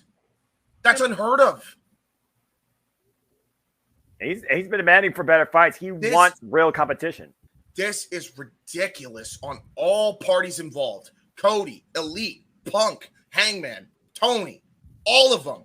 Fuck them all. There's no innocent party here. Let's just put it out there. There is no innocent party. I've been saying this for months now. For months. That nobody is taking accountability for anything in this fucking industry anymore. Anytime they fuck up, it's always somebody else's fault. And everybody's doing it. Freaking everybody that I mentioned is doing it. And it's disgusting. The pettiness and the egos involved are getting in the way of business that could be done. And it is costing their biggest fucking star the ratings that the motherfucker should be generating. And I just want to touch on this point real quick. Nathan, I completely disagree with that, because if there's one thing that WWE does know how to do, whether we like the budget cuts or not, it's they know how to get rid of bloated talent when they feel like they're not performing up to their standards. Whether we have become connected to those talents or not is irrelevant.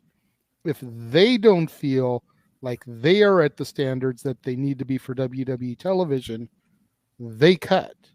So while WWE may pick up, let's just throw out some names here: MJF, Wardlow, The Acclaimed. Yeah. They'll get rid of the Alpha Academy. They'll get rid of Shelton Benjamin again. Mm-hmm.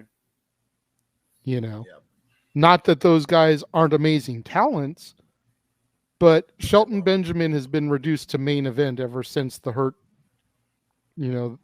team broke up. Yeah, he's also injured. Thank you.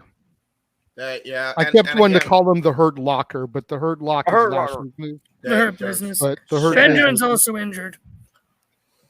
There's so much. Well, I mean, there was a thing on main event this past week, apparently, with him and R-Truth forming a team backstage. But again, so who apparently watches Shelton that, is who would ready to know? come back. That's the point I was just about to make, though, Noah. Yeah. Nobody watches main event. No, So you've got Shelton when it was on Benjamin. TV. So it's you've got less Shelton existent Benjamin than and Impact R-Truth. Wrestling. Thank you. So you got Shelton Benjamin and R-Truth, two great talents that are resorted to being a tag team on the main event because there's nothing to do with them. Exactly. And granted, R-Truth has been a shell of himself ever since little Jimmy started in 2011. Oh, God. If we want to be 100% with each other. Yeah, so but that's we have to go back 11 years. there. But the fact that he's been able to maintain a WWE career as a goofball character for over a decade says a lot about his talent as well. That's fair. A man made Brock Lesnar break in the ring. Yeah. On a bet by Paul Heyman. That entire segment was just because of a bet between Heyman and somebody else that Truth could or couldn't make Lesnar lose it. That was the entire point of that segment, was to see if Truth could do it. And he did. He did. Legend. Did it. And then But, yeah, man. It's so annoying, man.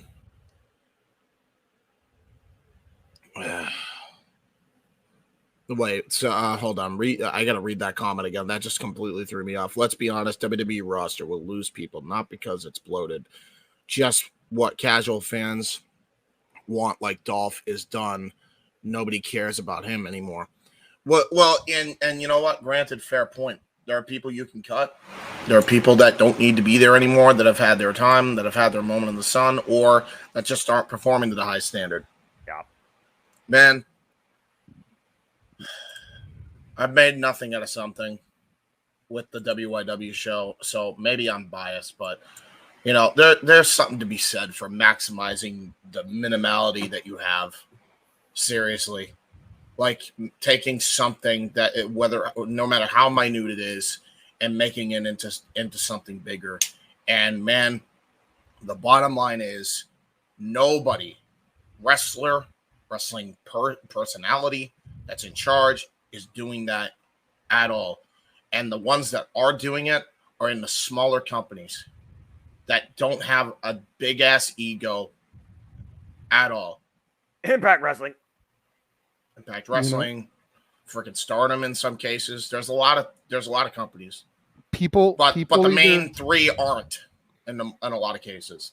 People either love or hate this name that I'm about to throw out, but at the end of the day, it's one of the very few things that in WWF, in the Attitude Era, Vince Russo did best, because he had angles and storylines for everybody on the roster. Yeah, you can't even deny it. You're correct. From Stone Cold Steve Austin to DX and the Nation of Domination to Taka Michinoku and Kaientai and the Oddities. Yep. He had angles for everybody on the roster. In some cases, a lot of the angles blending together to the point where everything felt like you'd get a title story. match.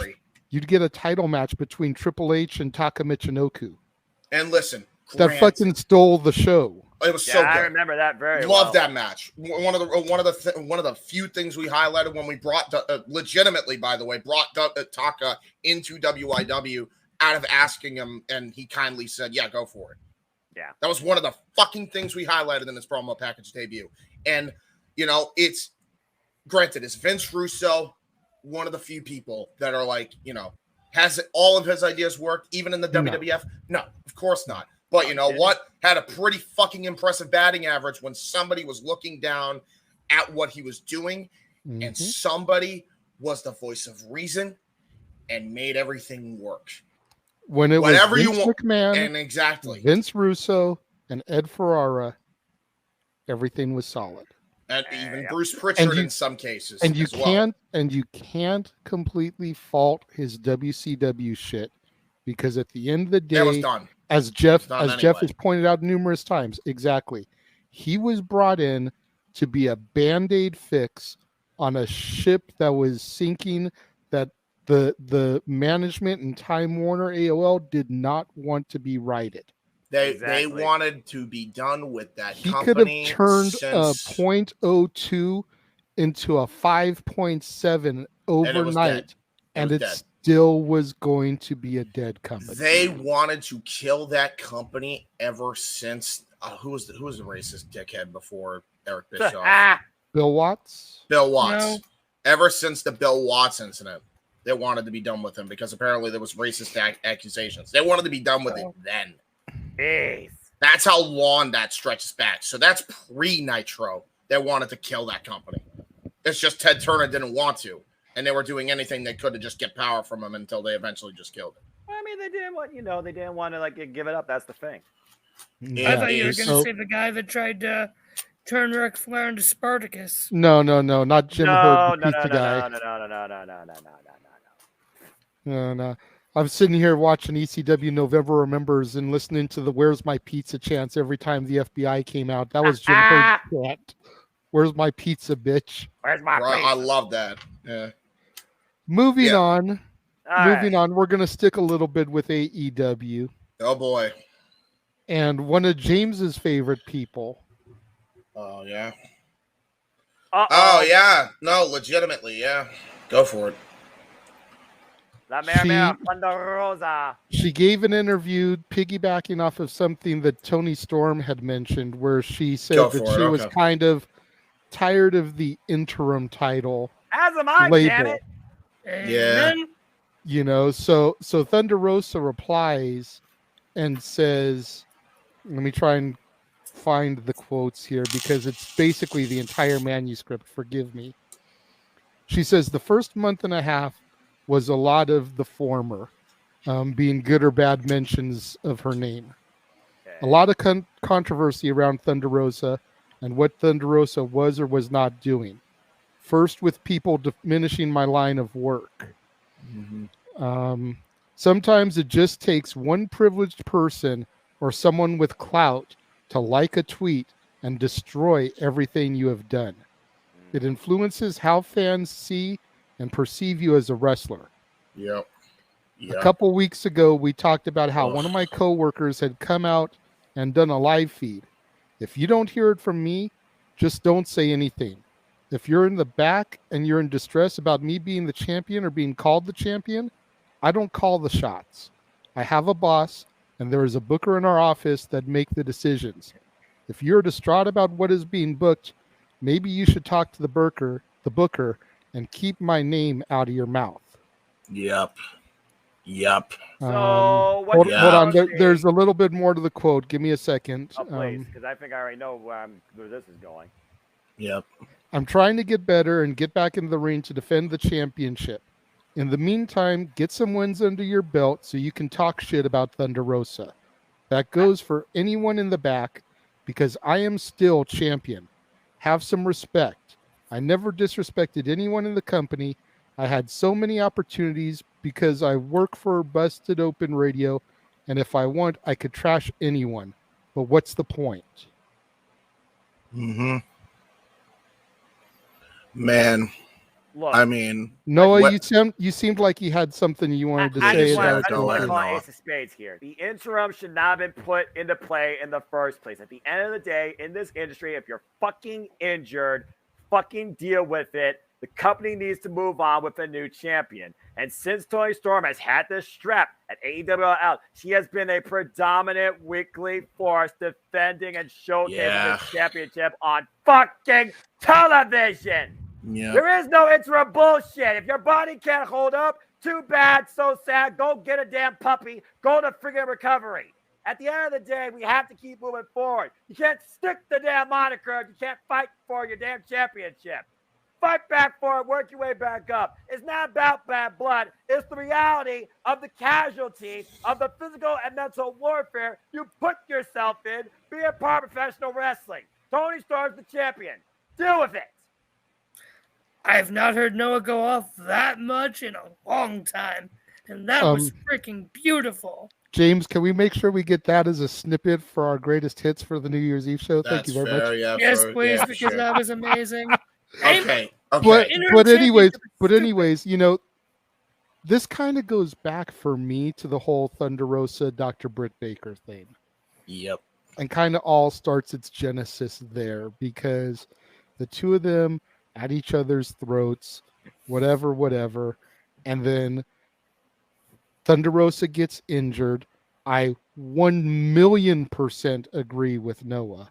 The minute she got injured, she should have either dropped the title or just been stripped in a tournament held.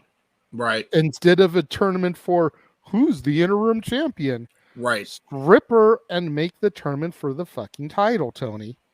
Don't be such a scared fucking pussy, Tony, to move the belt There's the key from word. one person to somebody There's else. the key. This isn't the UFC. This is professional wrestling. Damn it! Damn it! Buy the But I shirt. digress. Buy the shirt. We If you don't choose to. need interim champions. The interim champion thing was kind of cool when ROH did it, because at the end of the day, they're the minor leagues. You know, you want to throw out developmental, if you will, and I hate to use that for ROH, but they're just an indie fed. You know, they're not WWE, AEW, Impact, New Japan. They're not one of the main pillars, if you will, of the wrestling community.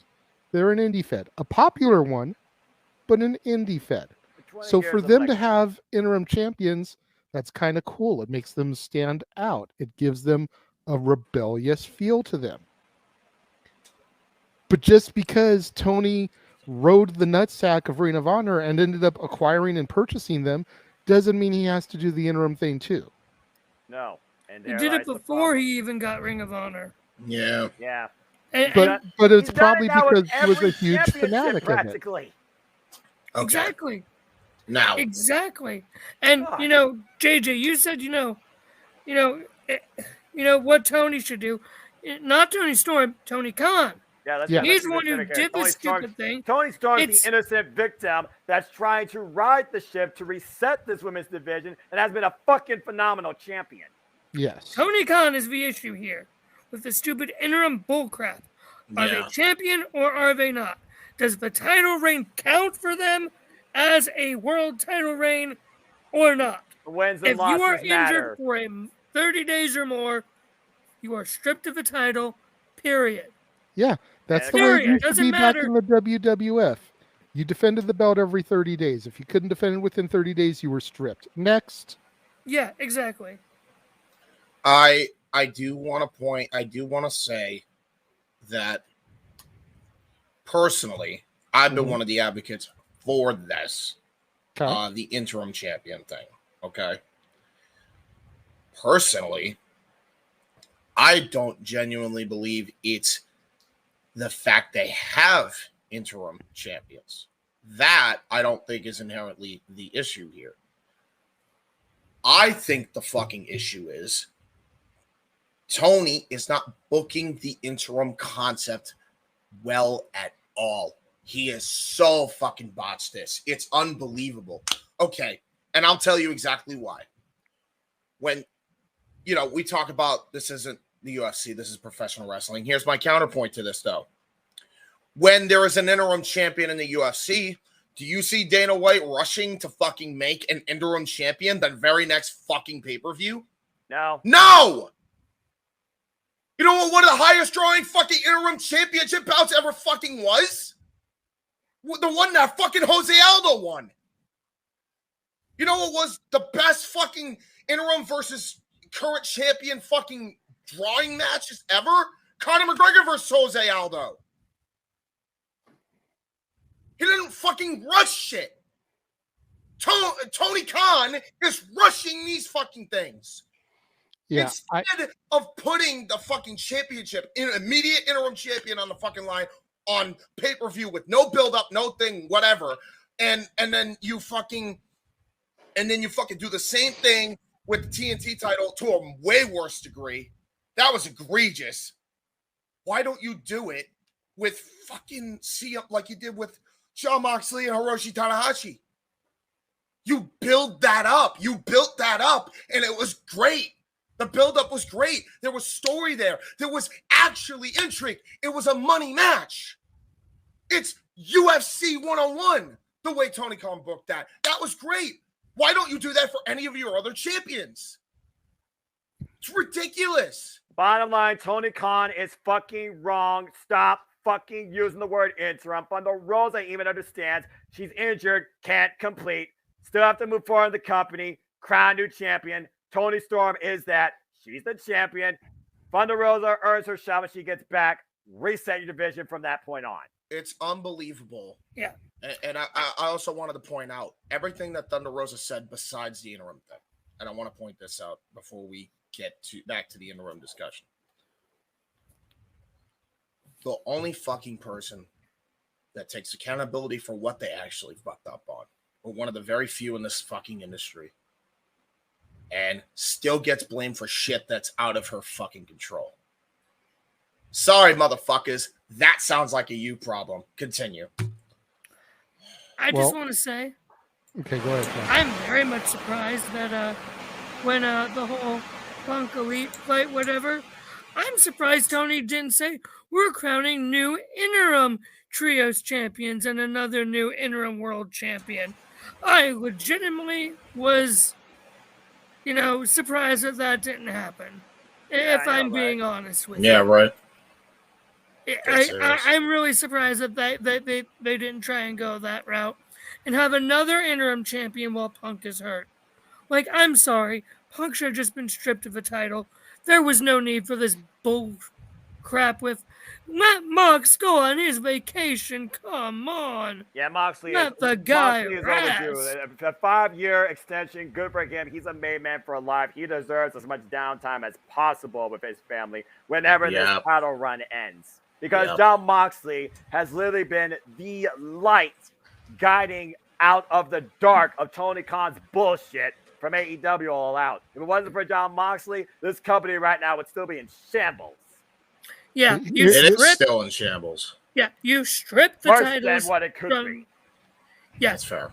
You strip the titles from your executive vice presidents of the company, without whom there would not be anything called AEW to begin with. The Elite started this, not you, Tony. They just brought you into the money, boy. You strip them of the titles, but everyone else, no, you can keep your title. We'll just have an interim person. Then when you come back, we'll have you in the title back, and then we'll forget about that other thing even existing. Okay. Yeah, no, screw you, Tony Khan. Let me say two things here. Number one, and he just walked out of the camera view, but let's welcome Mikey T to the show, joining us as he has been lately. Good to see you, my brother. Good to see Mikey. God help us, make us better. I just want to make this point. The fire. I want to make this point because I've actually had some time to really sit here and simmer over the interim thing, because there was a point where I understood the interim championships and thought it was a good idea. There were points when I thought that WWE could institute an interim championship for some people. But at the end of the day, and this is my message to Tony Khan, when a wrestler gets injured, let them go to the doctor. Let them get diagnosed. If they need surgery, let them get surgery. And let the doctor tell them how long the recovery is going to be. Then make the decision of if you need to strip the champion. Yes. Or do an interim champion. It's almost like I would say if they're going to be gone for 3 months or less, do an interim champion. That should be the window. Because that still keeps the champion on television pretty much until your next quarterly pay-per-view. If we're being hypothetical and honest here. If it's going to be more than 3 months, strip them, begin a tournament, so that at your next television special, Battle of the Belts, pay-per-view, whatever it is that the next big thing is you're pushing towards, the new champion can be crowned there. Exactly. Period. Structure, your Bar none. That's the way it should be. And again, now that you're back in camera view, welcome Mikey T to Open Mic Good to see Night. you, man. What's on Good your to mind? see How you. are you? What's up, guys? Man, Good I'm to see you. sorry. I have not seen Halloween Havoc other than realizing that the casket match happened. Aaron had posted, and I was like, for some reason, you guys, I thought they might make that a casket match, and you know why? It's because of all the Darby Allin coffin matches. I'm thinking, Yeah, just in my mind. That's a possibility. I was telling Noah, I figured it was going to be buried alive or casket to keep with the Halloween spooky motif. You know, I was figuring based on that arena, you can't do buried alive because there's no way you could put a bulldozer. They couldn't even find a place to bring the damn ambulance in. Freaking. Hey, listen, you just bring the bulldozer in and just crash the set. I hope he is Emmanuel. I hope he is Emmanuel. I hope he is. So do I. See, And that was really quickly before we get back to the interim, just to get to your question, they've had too many injuries for me to count. Agreed. Yeah, and this was the summer of yeah. injuries, period. No, this has been the year of injuries. The last half of the year of injuries, period. Across all companies. Has been the biggest plague. And unfortunately, add another one to the list. Penelope Ford, she's injured. Again? It's definitely been the year of, but it seems like the summertime this year was just week after week, show after show. Like you'd hear somebody got injured on Raw, somebody got injured on Dynamite, somebody got injured on Impact, somebody got injured on SmackDown, somebody got injured on New Japan.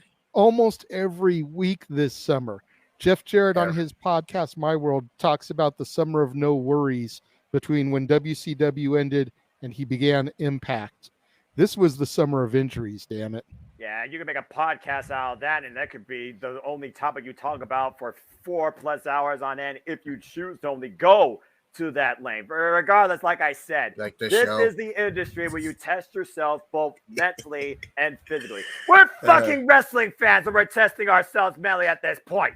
Yeah, thank you. The bottom line is, if you're injured, things happen. Get well soon.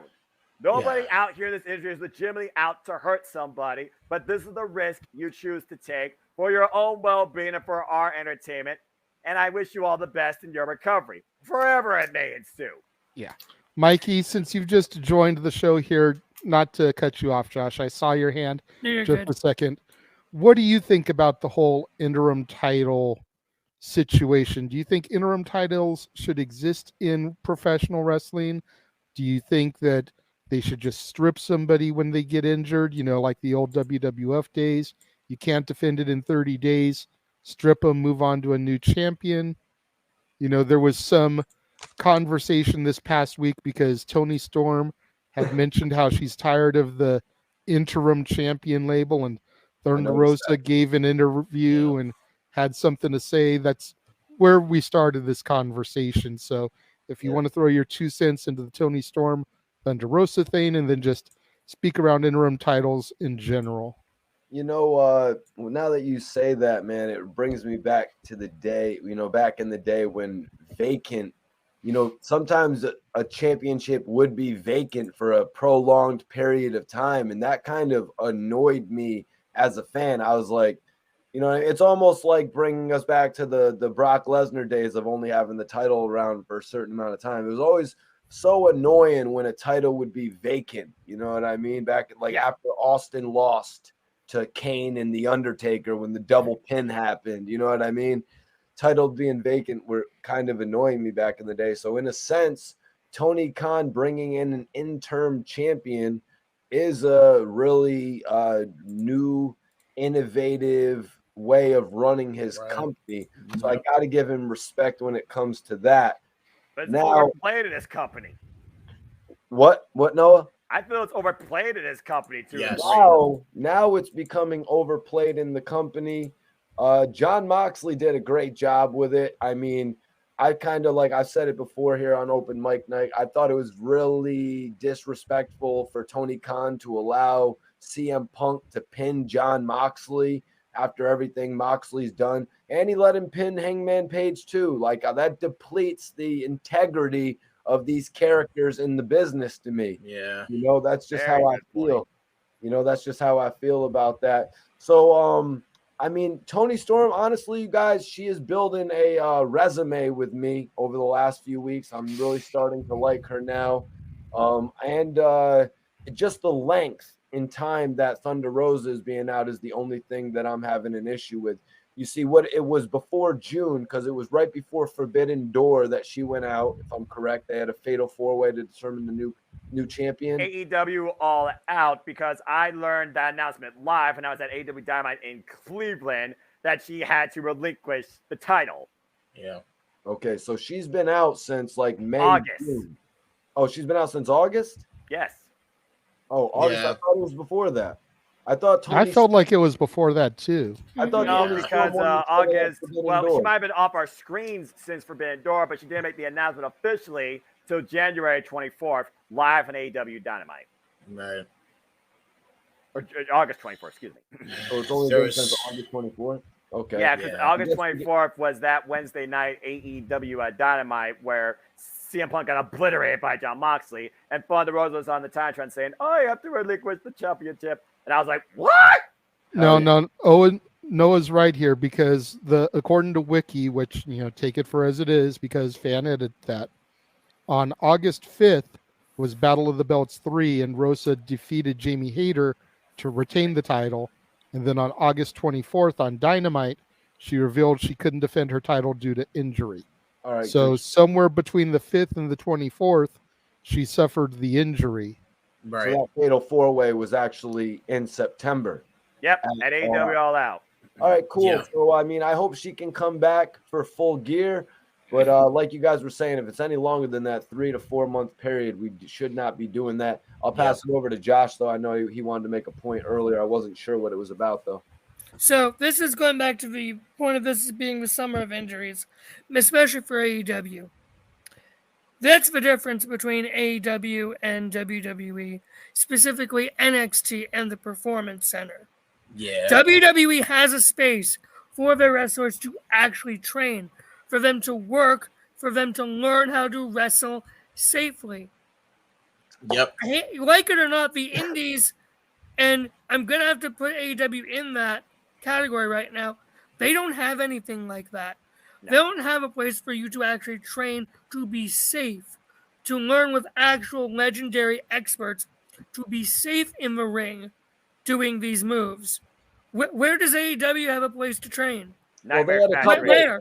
WWE has that. That's why you see a lot less injuries in WWE, NXT, because they are learning the art of it and how to do it safely. Yeah. AEW, what safety? Josh, Noah just said it, and I don't know if you heard him, but what about the Nightmare Factory? Yeah, the Nightmare Factory. Yep. That's literally their training background, Josh. But it's a different coaching regimen at the forefront, too. It's a different process. It's a different presentation. Again, AEW is not the WWE. But that's why you can't be like apples to oranges here. Both places still have injuries to a degree. But in AEW, a lot more of the talent there still very young in their careers, too. That's why they need to be trained, Noah, in a real facility. And Tony Khan has hundreds of millions of dollars.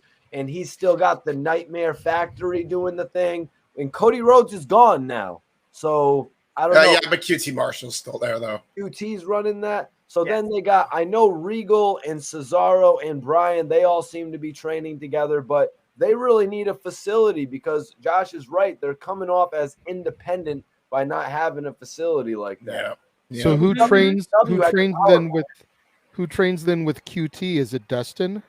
I would imagine there's like Dustin, Serena D. Madison Ray's now a coach for the women's division. I imagine the influence is there. Sanjay Dutt, I feel like probably helps to a degree too. I don't know their entire you only see so many coaches listed on AEW's page. You don't necessarily know the full on coaching staff for AEW. I don't know. They got a great bunch of coaches, though. That's my point. Yeah, to your point, Mikey, it's like they have a lot there. And everybody that we just mentioned to QT. Hell, Cody's still helping people train. And if there's an opportunity for them to go into AEW, he's still making the calls. So exactly, it's like, because Cody at the end of the day has no bad blood against what he helped create for AEW. One of the earliest promos Cody gave about AEW is that this is Ellis Island to a wrestler. This is freedom. yeah.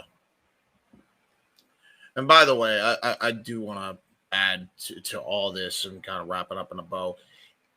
I'm sorry if we sound like Debbie Downers, especially me. Like, I probably am just, but it really just comes down to the point where it's like, we've talked about this ad nauseum, I feel like, in some cases, and it feels like we're screaming at a fucking wall half the time, man. It's just tiresome at this point. It really can be draining to a mental. We just want things to be better in the wrestling industry. Yeah, and right. AEW right now has a ton of room for growth, but you need to learn from your mistakes, not repeat them. And Tony Khan, you need to step off the gas and let others, besides Chris Jericho, now as you give him more duties, it seems, have some more control. I have my thoughts on that. I mean, at the end of the day, AEW has all the potential in the world. Exactly. However, instead of charting their own course and doing what works for them, they're following the paths set by WCW and NWA TNA, and they seem to be making a lot of the same mistakes. Mm-hmm. You know, you think about how WCW, after they got Hogan, started to grab anybody they could from WWF. You had Savage, you had Hall and Nash, you had Jeff Jarrett bouncing back and forth. You had DiBiase. You had fucking Virgil. Oh my God, you really.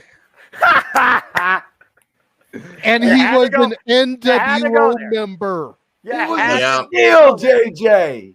You had to go there, did you? They settled out judgments for probably what they paid Virgil. Remember how they always say they always settle out for $80K in WCW? You go to TNA, and while I will give the benefit of the doubt to Christian Cage and the Dudley Boys, I feel like it really kicked into overdrive with Kurt Angle. Yeah, that's a fair. As far as signing all the WWE cast-offs. You can argue me, Christian. You can argue me, the Dudley Boys. My counterpoint to the Dudleys is they were ECW first. And they worked. Yeah, they worked. You know, Christian, I'll argue, because he never got that opportunity to shine in WWE. Kurt Angle, yeah, you can argue. Angle was on top of the fucking world. Yes, he was. Even if he was really destroying his mind and body. So from Angle on, you know, you signing all the ex-WWE cast-offs. And look what happened with the Hogan Bischoff administration. And Angle, and Flair. Yep. Not Angle and Flair. Well, they got those three. That bad. whole administration, Impact Wrestling is still trying to salvage a reputation from that. And thankfully, the last 3 years, they've done quite a good job to a degree. But I still question what they did at Bound for Glory with the Call Your Shot Gauntlet.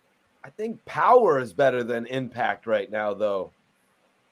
I mean, right now, they have a pay-per-view built, and they don't have any injured champions. Trevor Murdoch defends against Matt Cardona and Tyrus, and Kylan King goes round 2 with Camille for the Burke.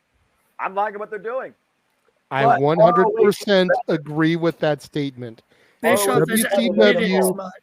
WCW had left that garage door open and allowed DX to roll that tank into the arena, could have been a completely different game. Granted, Bischoff didn't even know.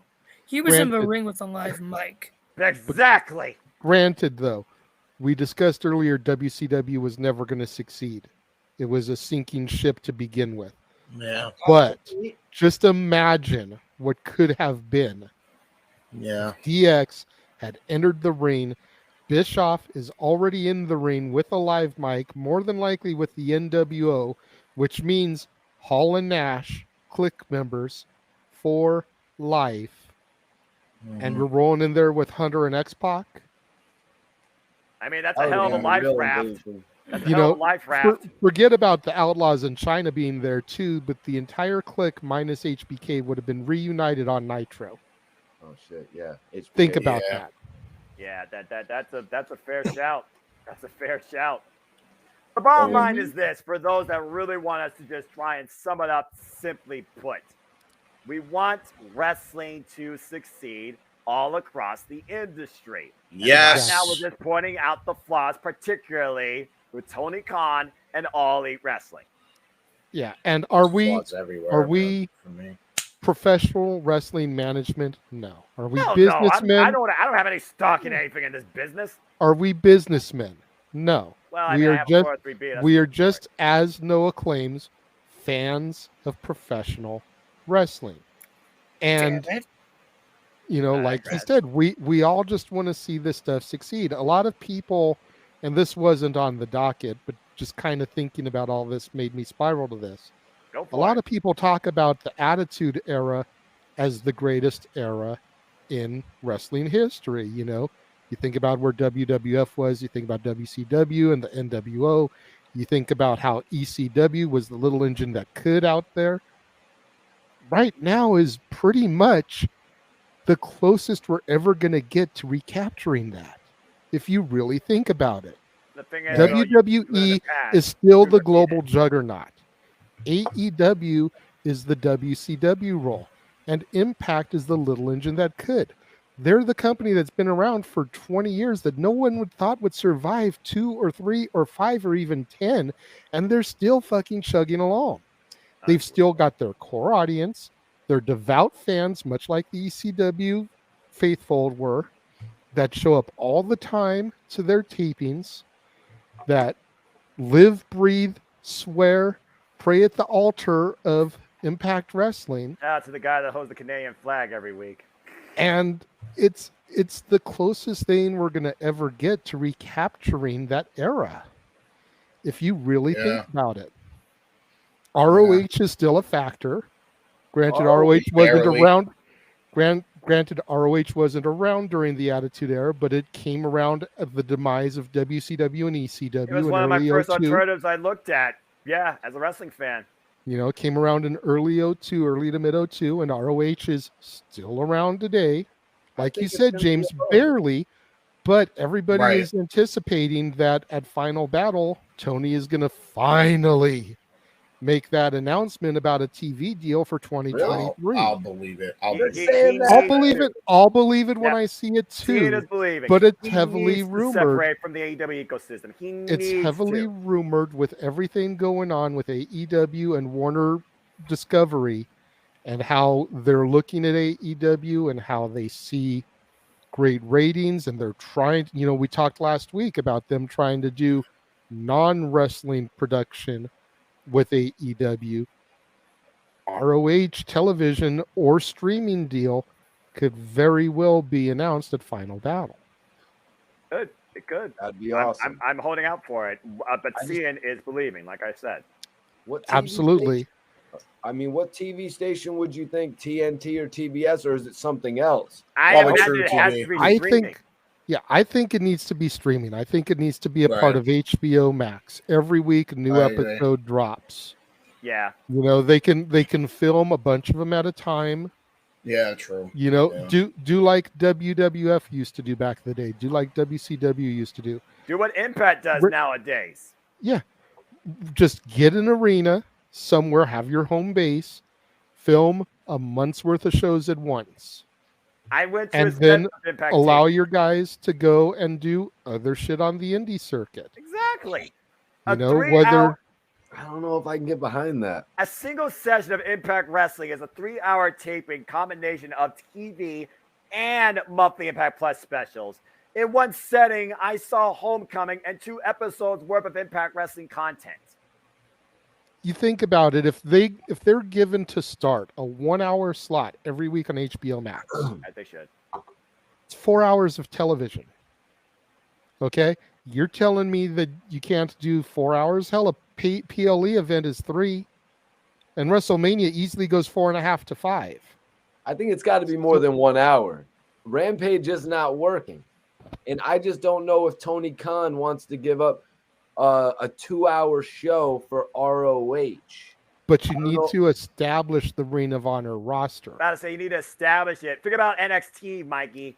It literally, for pretty much all of our glory, was literally 1 hour, and then it ascended to the network for 2 hours. And while it looked like this has promise, it fell apart over time to a degree.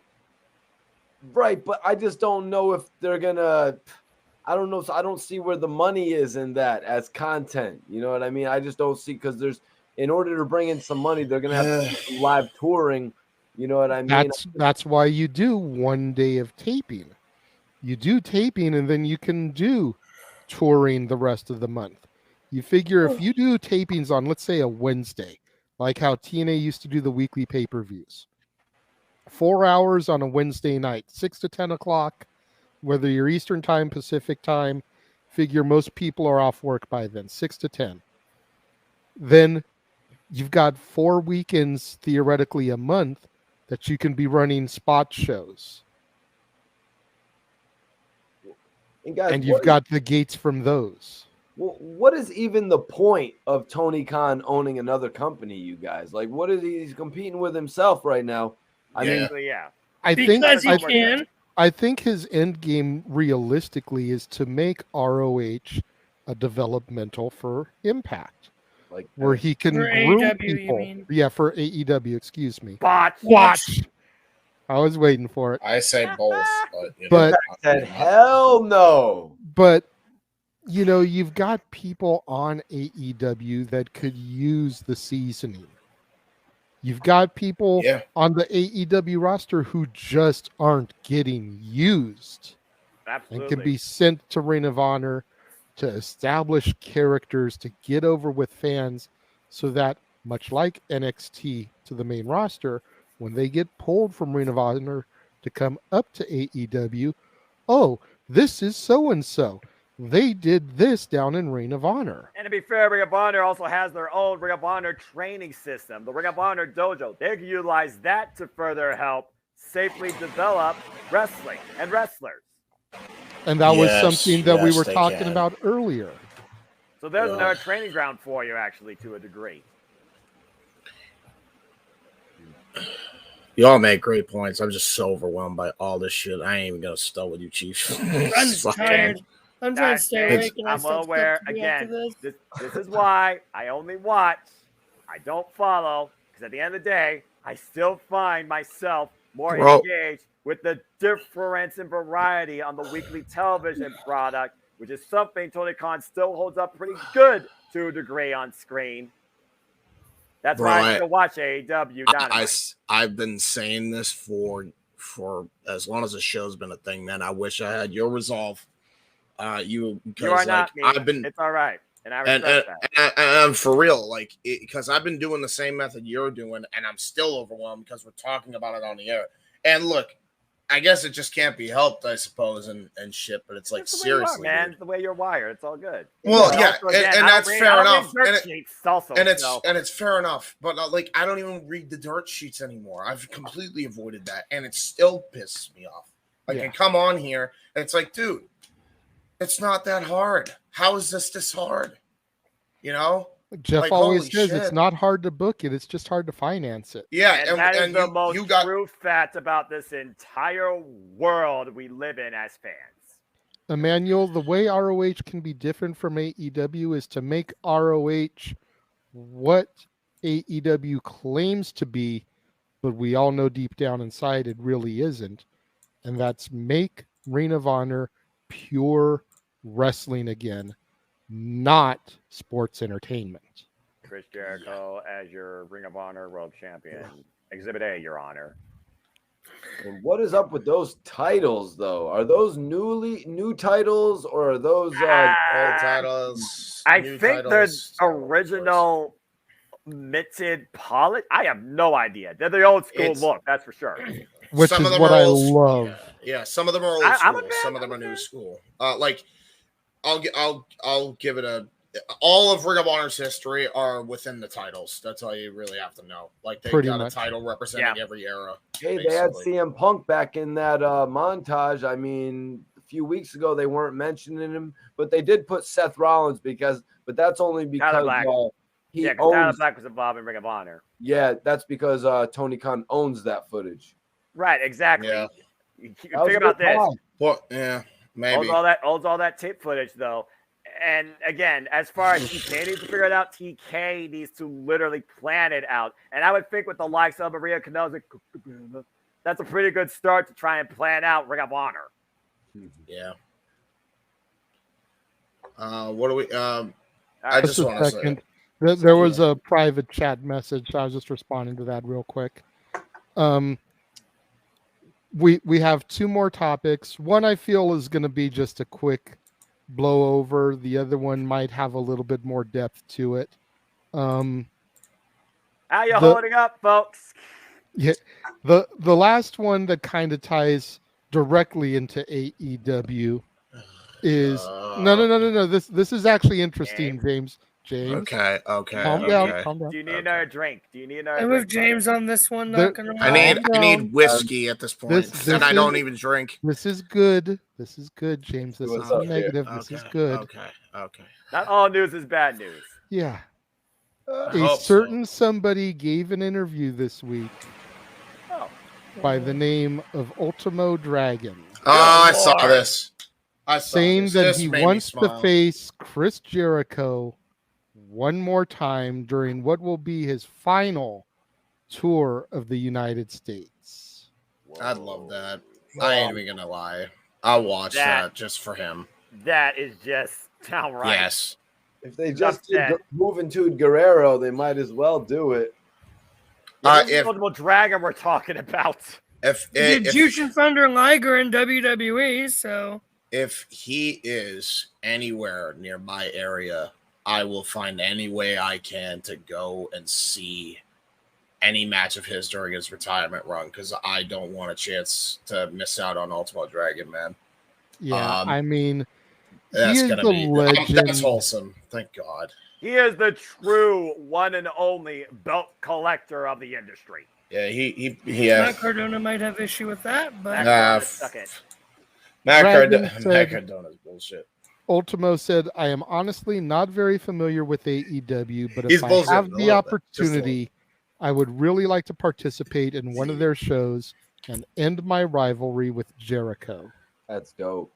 When asked if he would be interested in a WWE return, he stated, a lot of people always tell me I should go back with Hunter in charge, but to me it was an honor to work under McMahon. Even though he did not give me many opportunities, I learned a lot backstage about the business, but I am too old to work for the WWE now. I would like to see, depending on when his final tour of the U.S. is, he would be an amazing surprise entry into the Rumble. Bro, yes. You know who we should work with in the WWE? Dominic, right? In WWE. Put him with Shut Ray. up, Mikey. You're fired, dude. Who'd you say, Mikey? You said Dominic Mysterio. No. All right, guys. Mikey, 1 second. Yep. You said the last name right, not the first name. Rey Mysterio. Well, let's let this play into the Rey Mysterio feud with Dominic. Maybe I'm going a little too Undertaker Ric Flair here, but I think you might be. Dominic should destroy Ultimo Dragon on his way to defeating his father at WrestleMania. Oh man, Mikey, that's too far. You're fired. That's way too far, bro. That's way too far. You know what though? That's actually I would be okay with that. It would be interesting. But here's the thing. Yes, but I don't know if I would be down for it. Yeah, me neither. To be honest with you.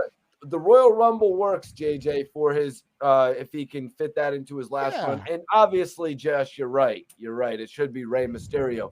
But I love Dom. I am probably Dom's biggest supporter and fan in this group of people on this video right now. Yeah. But it should not be Dom. It should be Rey. No, just destroy him. Just take him out. His last ever appearance on Raw. Let's take Rey out of the equation. I get what Let's take Rey out of the equation because I feel like that's too easy of an answer. because they had history in WCW. You know, they go back for years. He owes Ray the win. I would like to see Ultimo put over somebody that's got some promise. Not a Dominic Mysterio, but somebody else maybe trying to make a name. I'd like to see Ultimo Dragon versus Montez Ford. Oh yeah, that would be That good. would be actually quite interesting. There's a lot of people you could pair him up with on a Carmelo lot of Anthony? places. Yeah, there's a lot of people. Carmelo Hayes, I think you're saying. Okay. My comment on the Dom thing.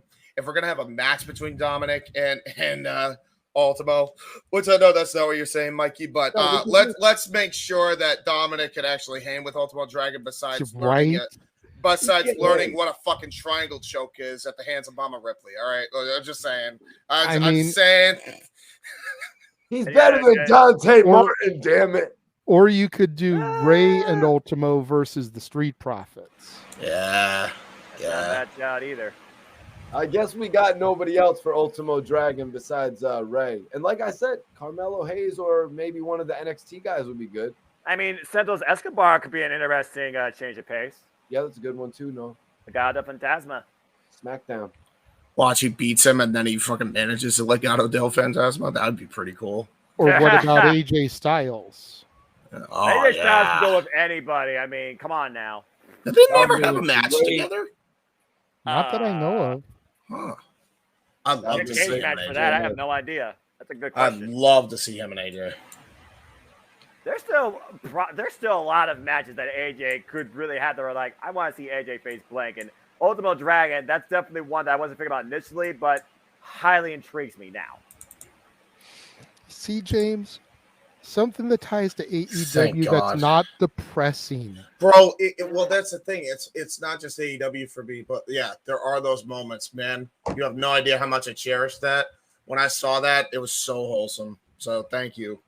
Thank you. And then Christ. the final thing that we're going to discuss real quick, we alluded to it earlier. Final battle been announced for Saturday, December 10th. However, not to be outdone, NXT deadline is going to be the same day. Yeah, I'm out on either one at this point. I just gotta say real quick, because I do not have a dog in this fight, because I'm not an ROH guy. This is half my NXT, half not. It depends on the day, and depends on my winning streak in match predictions, which was absolutely abysmal tonight. Josh, number 2. I got one more bad piece of news for you. That NXT event officially marks the end of the 2022 WWE NoDQ Predictions League. That's the final event. Real? What do you mean? There's no other event in December. Right. What about Crown Jewel? That's not That's a part of That's November. Hold on. NXT deadline is in Is December. the last one. It's the last NXT one. It's the last WWE event for the No DQ predictions because it occurs December 10th. WWE only has Crown Jewel, the Survivor Series War Games, and NXT Deadline. That's it. So that we have 3 more then. We have 4 more. 3 Where's more. the fourth? No, What 3 fourth more. you're talking about? I gotta here? get going, actually. My sister's calling me, so I will catch you on later. Appreciate you, Josh. Yeah, brother. Thank you again. Thanks for Look joining forward us, to you next Josh. week If possible. Yeah, there's only 3 WWE Premium Love events left for We have 3 2022. more. So I have 3 more chances to not mess up. Yeah, pretty much. You have 3 chances. Because I feel like I really messed up on this pay-per-view. Oh, it's in the chat. You can look at it yourself. But yes, there's only 3 events left. But as far as this goes, let's fucking go because of the number one thing that has to happen here. If we do not get an ROH streaming deal, game over. I agree, but you notice here the ROH pay-per-view starts at 3. That gives them at least 2 hours uncontested before deadline kicks on, usually at 5 o'clock. Damn it. So it should be a decent, reasonable, we may have to go back and forth here. It's going to be interesting how this is going to play out. That people can channel surf between 2 channels in the multiverse of media, one doing commentary for Ring of Honor, the other doing commentary for NXT. What's going to be the main event here? We already covered that, Safid. Thank you for joining us. Yeah. Like, what are they going to do to intrigue people into the final battle? Well, Jericho versus Danielson, probably. Yes. I mean, yes. They've already done it, though. They've done it times. three times. Yeah, but I don't know. I mean, Samoa Joe's on the front of the freaking thing. I would not rule Samoa Joe becoming a double Ring of Honor world champion, television and world. I think Samoa Joe might be the guy. I'll Jericho. I'll tell you the one name that only works now, and that's because he actually built some intrigue. And God, Jericho, this better be the reason, because if you like the tweet for no other reason, I will actually say, get the fuck out of the office 100,000%. It's got to be him and Punk. It's got to be. Like, they didn't just show him on the graphic for no reason. They couldn't have, right? And then he likes a tweet. That would be an interesting point. You know, what if Punk's done with AEW, but he's not going with to be Ring of Honor's right? Because that is essentially where he made his name. Yes. Yeah, he had roots in IWA Mid-South and some other federations too, before coming into ROH and being a part of NWA back in its early days with Raven, and The Gathering, and Julio De Niro. But when people think of CM Punk pre-WWE, Ring of Honor, they think Ring of Honor. Yeah, and that's what I'm thinking. Like, they showed him there. They showed him on the graphic. I really do feel it's just Punk saying, I'm done with AEW, but sign me Ring of Honor. I'll take even a lesser pay cut if you think that's what I deserve. Because honestly... And he could be helping training guys too, because he used to train in ROH back in the days. Yes, he did. He's going to be injured past December, James. Well, no, he might be. Well, that's the thing. If he's really injured. Rumor has it if that foot has fully recovered. The injury he sustained was not that serious from what I remember. He's probably going to be cleared by December. And again, spring. Yeah, fair. There's only two ways this can go for Jericho, because if you like to fucking tweet, holy shit, was that dumb, and you just went into business for yourself, dude. Now we know what your goal was. You were just trying to get CM Punk's office job. That's all that was. Or maybe he's just punking you and working the industry like he always does. Exactly. Or now we know Punk is officially gone. Now we know that dissing Punk isn't, like something that's not allowed. Now it's like, yeah, he really disrespected the company. Jericho probably feels that way. He's like, man, I put this guy over at WrestleMania. Extreme Rules. I put him over in every style of match I ever could.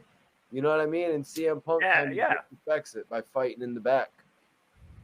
There you go.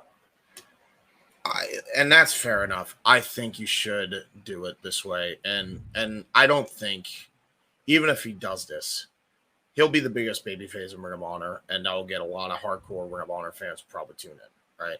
I think that's especially with the announcement of a TV deal. Exactly. And hell, put that shit on True TV. If you're really going to do that, like, you have to put it on there at that point, which actually has just as much that TNT and TBS do, and it's a property of Warner. You could do a lot there. It is. Or you could put it on TNT as well right after Rampage. Or you just buy out the Rampage because Punk runs the company. Maybe you could do a kayfabe thing. Now we're just end goal though. And granted, you can switch it back whenever you want. But if you're going to do this, even if both titles are on the line, I stand by your money four-way is Hangman, Kenny, Punk, MJF.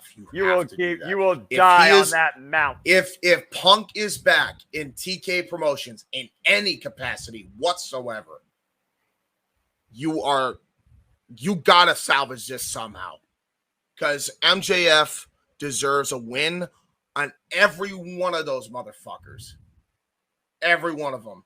Agreed. Punk especially.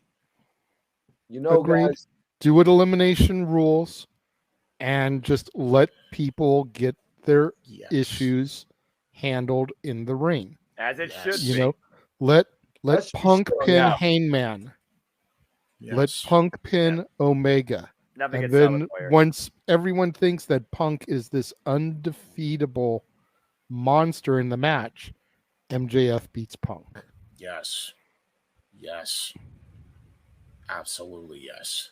I think there's too much money to be made doing it in singles format, though. I mean, you know, all those matches. Yes. No, I agree with you. Do the singles as well.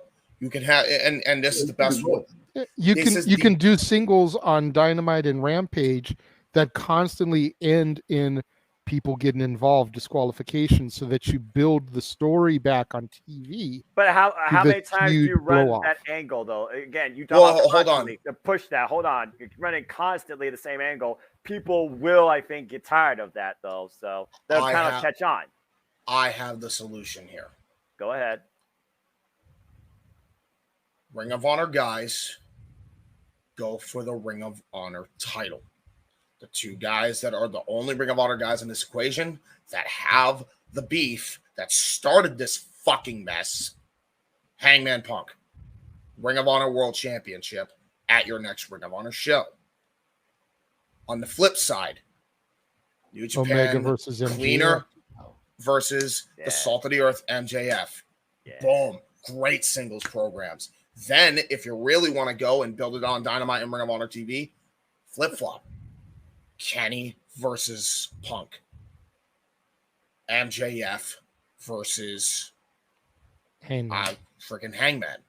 That's a shout. Which is a story you need to tell. You could even do that on a TV special. Hell, like if an opportunity comes up and they end up, say, you know, hypothetically do a premiere on Discovery for like a special show, like I said they probably should do, you have a great fucking match you could put on there. MJF Hangman. That's what the they two should people that were AEW from day zero. Yes, exactly. Guys, You I know? want to ask you, Noah, what do you think, man, for Final Battle? Did they blow the opportunity to do Jericho versus Garcia? Like they had a written in main event, or is that just too mid card of a main event? But it seemed to me like that feud was building Jericho versus Garcia. You know what I mean? Like I was figuring that they were going to tease that starting the anniversary show, and I still feel like to a degree that Jarrett may still be out. We've seen how Daniel Garcia and Bryan Danielson have worked together, and Jericho taught Garcia a lesson in winning through sports entertainment. Now we're going to have Daniel Garcia and Chris Jericho together once again in tag team action. Should they lose here, and Daniel Garcia once again is the fall guy, will Daniel Garcia be crushing himself again? I still feel like the whole Daniel Garcia versus Chris Jericho thing is not ruled out, but maybe just further teased for a different occasion. Ship has sailed on Garcia for me. I'm more about Daddy Magic. Well, you know what? Fair enough. Fair enough. I like Daddy fair. Magic. But you know what, Noah? I gotta tell you, for a non-booker, you just created a very compelling story, though, bro. That's actually something I could get behind. If they were to like, it's a realistic story of the guy picking the side. He ends up picking the side that he thinks is right, and it turns out he's way wrong, and they make him the fall guy just because of convenience. Yes. Man, what a story. That's a great story. That's real. That happens to people IRL. You know? Exactly. And you blur the line. Did they blow their main event that they had written out, JJ? I mean, personally, I like Noah's main event better. Samoa Joe and Jericho is better than Jericho and Garcia to me. I don't think that Final Battle was going to be Jericho Garcia. I feel like that would have been an AEW pay-per-view. I really thought they were going to do that. If I was honest with you. Despite the fact that they're both Ring of Honor champions, Garcia holding the pure title and Jericho being the world title holder. Right. I don't know if I want to see Punk and Joe, or not Punk and Joe, excuse me. I don't know if I want to see Jericho and Joe though either. Have we seen I feel like Jericho, no disrespect to a man who very easily could be considered a GOAT, but I don't want to see Joe just murder him. And I feel like that's what would happen with Jericho. He's got to be the one too. because he's You know, disrespecting ROH. if you really want to think about it, though, one of the greatest Ring of Honor feuds was Punk and Joe. Right. That is true. That is what I want to see. If you could revisit that in any way. Yeah, exactly. But if you could get that done in any way, that would be the best, right? Yeah. But, have Joe defend his TV title successfully, and then have Punk come out afterwards and just grab the mic and cut a promo and have him do something like, on the very first episode of Ring of Honor television on this date and at this time, it's going to be me and you one more time, big man. One last 2 time. p.m. Freaking just that'll get everybody and their mother to tune into that premiere episode of Ring of Honor on television. Again, ultimately, the story beats that we are talking about all lie around the drama. You could turn shit into fucking platinum here. You could just platinum this like crazy. You really could. And that's why I say, but it does have to be the end game here. MJF beats Punk to be the undisputed champion of TK Promotions. If that's your end game, that's the best end game you can go for, because your homegrown star that you started with from day zero in AEW now not only has a championship that's a part of a startup company that's not even in their infancy yet, and now he's got another championship with a crazy lineage. And then you build stars around him. You build people around those people that were having the dramas and the beefs. You got story there. You have gold there that you could write up for a year, 2 years, 3 years. And then meanwhile, as you're simmering all that down and it starts to get stale, now you got new stories and you got new wrestlers coming up in the forefront that you build off the back of those old stories, right? Domino effect. Here's the thing, James, and I'm Harvey Dent on this equation. I'm two sides of this coin, because I totally see where you're coming from, and I buy into it. I subscribe to it. It makes all kinds of logic. However, I know. Do we want Max to be on 4 episodes of Dynamite a month, 4 episodes of Ring of Honor television a month?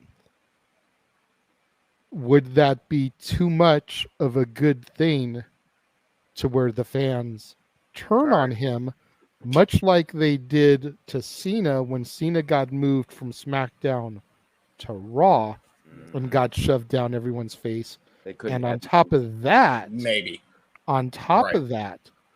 with working him that much, he becomes exponentially more prone to injuries. Right. And if you're trying to build both promotions around him, is that something you want to risk? So, have the counter argument for that and my solution for that. Okay. Remember, I said not the whole time. Should not be the whole time. You only need the moment of him holding both belts. Even if he loses the Ring of Honor title the very next show after a month. And I say that because here's why I say this. Go ahead. Get a guy that he's feuding with in Ring of Honor to have him fight for the Ring of Honor title.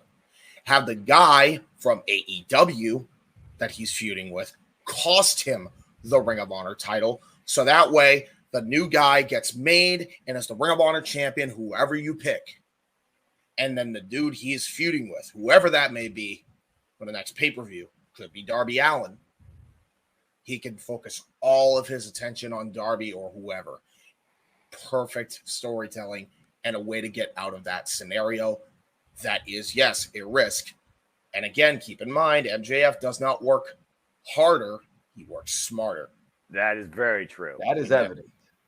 The only issue I have with that is that by having Max win the belt for even one night, 1 week, whatever, you end up cheapening the 20+ year lineage championship by having that short of a turnaround in a champion. Which champion's only good as its legacy, that's for sure. And that's now, totally now the way you totally escape fair. that is if you do a month of tapings in one night, like I suggested. Right. Then he technically would, television wise, be champion for at least a month. Only have to work one match out of the 4 tapings, and the other 3 shows that are taped, he can just do promos. So, my rebuttal to that, you make a good point, and that's valid. However, it's a very good point. You know, let's be truthful here. Does a casual fan really give a shit about the title legacy, or are they going to tune in regardless? It's going to be the person. It's not going to be the title. It's going to be the person. Exactly. And not to mention, here's a case in point that has proven that fact. Attitude Era. I will give you that. That was a different time and place, though. Right. People were clawing and fighting for ratings, and that doesn't seem to be as much of a priority anymore because ratings are determined different ways. Right. So and again, and no, the casual fan wouldn't be turned off by that. No. But how many casual fans do you know that watch Ring of Honor wrestling? That's why you build it, though. There's going to be millions of people that watch it, JJ, but they're also going to realize it's more of a series, like how we watch all these other series on Netflix as well. Thank you, Mikey. Thank you. And as long as they're not disrupted by what's going on with on television, like they did on that one NXT episode where the guy had walked out or whatever. Yeah. Where the guy walked out in some other championship. But guys, can we talk about what they're going to do with the tag team titles at Final Battle? That's fair enough. I'm thinking FTR, they could go one of 2 ways. It could be FTR versus the Kingdom, or it could be FTR potentially challenging the Acclaimed. Anybody want to touch on that? I feel like FTR versus the Acclaim is something to come for them to become AEW Tag Team Champions. We've been waiting for the longest time for them to be challenged for those. But I feel like that's a Full Gear match. Yeah, it feels like right now that should be the way they go for Full Gear. Although I know that Butt Boys, Austin and Konigan, they want to put their names in the hat to go after FTR's spot. Not necessarily a set of titles that they have. Keep in mind, FTR still owns 3 sets of Tag Team Championships from 3 different promotions, and so far only one is apparently maybe known as opponents, and I feel like that is Final Battle. And whether or not the Kingdom comes in at Full Gear and costs them a chance at the AEW Tag Team Championships and further that storyline, that remains to be seen. But I feel like FTR's future right now is Acclaim first and then Final Bout. Now, whether or not they hold 4 sets of straps or only 2 sets of straps by the end of December 10th, that remains to be seen. The only reason I brought up the Acclaim, just to interject real quick before whoever else takes it, I only brought the Acclaim up because I was just thinking a little bit of mainstream publicity for Final Battle. I know they're trying to build up those buy rates. Right, exactly. No, that makes sense, but I think that you want to have more Ring of Honor actual championships on the Final Battle than you do AEW titles. Mm-hmm. If it's not the Kingdom, I would say maybe do Claudio and Wheeler Yuta. Fair enough. I want not to try and bring this back to what you were saying, JJ, but I did also want to make this point with the Punk thing and the MJF thing. Excuse me. I do want to say that while your con does have a valid point and everything that you mentioned, I think the better alternative is to build the casual audience if it makes sense, right? This is one of those instances where having a 1-month title reign makes sense. It does make a lot of sense. Sometimes you got to make you got to break a few eggs to make an omelet here. That's a classic proverb. You know, that's my theory on it. It's just like the pros greatly at least on paper, outweigh the con. That's it. You know, it's and look at what minuscule compared to the Emmanuel has to pros. say about your theory too. Hold on. Noah, Fuck no. I'm sorry. I'm still in third place in Yes, the you are. No DQ prediction leagues. Yes, you are. Baby! Imagine if MJF Yes, you are. Very Oh, good, God. Mikey. Please Yes, Think you are. about if he defeats Jericho for the ROH title. No. And wins No. the AEW title off of Mox in the same Oh, that. night. Then fuck Jericho. I'm on that train if that happens. No, please. Come on. Being the two of the best back to back in one night. Yeah, like how he beat Austin and Rock to become undisputed champion. Have Yeah, him but they were beat in the same MJF. match, though, weren't they? And Wasn't that a triple threat? No, that was he two beat different The matches. Rock earlier in the That's night to right. become WCW champion, Champion. and And then then beat Austin in the becomes last match to WWF. become WWF champion. You're right. Becoming the first ever WWF undisputed champion. You're right.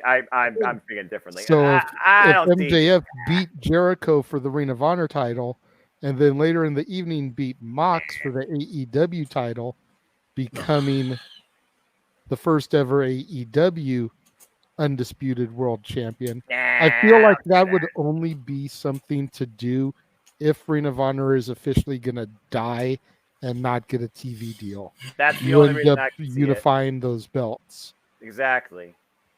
Yeah.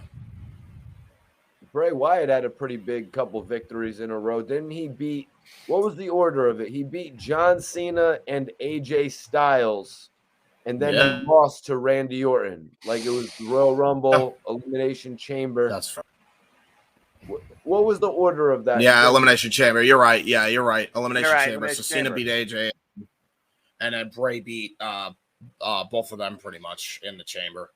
Oh, he beat them both in Basically the chamber? what happened. Yeah, he beat them both in the chamber on the same thing, I think. I think he pinned both of them too, actually. And then He they did pin jobbed both them of out to Orton right after, and then Orton lost them all. Right? They had a Like, chance to make him a big star. Don't you fucking get me started on 2017 when I had to that live championship. No, hold on. James, Hold on. don't hinder the gender. No, fuck that. Fuck I'll that, handle man. that damn gender That all was day an long, all India- right? That was an India marketing strategy. Now That listen. fell belly up.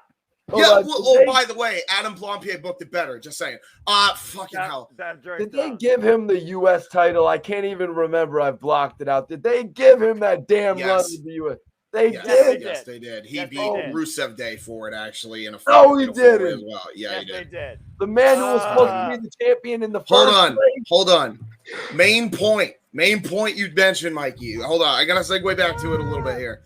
So, back to my point of MJF. You mentioned the fucking 4 title changes that happened in 2017. That was way too fucking quick. Yeah. And devalued the championship like you wouldn't believe. And then they put it on gender, which just made it even worse, okay?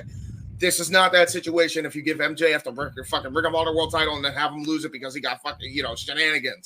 It's not the same thing, You're building a bunch of fucking stars at that point. There's a lot more pros than cons there.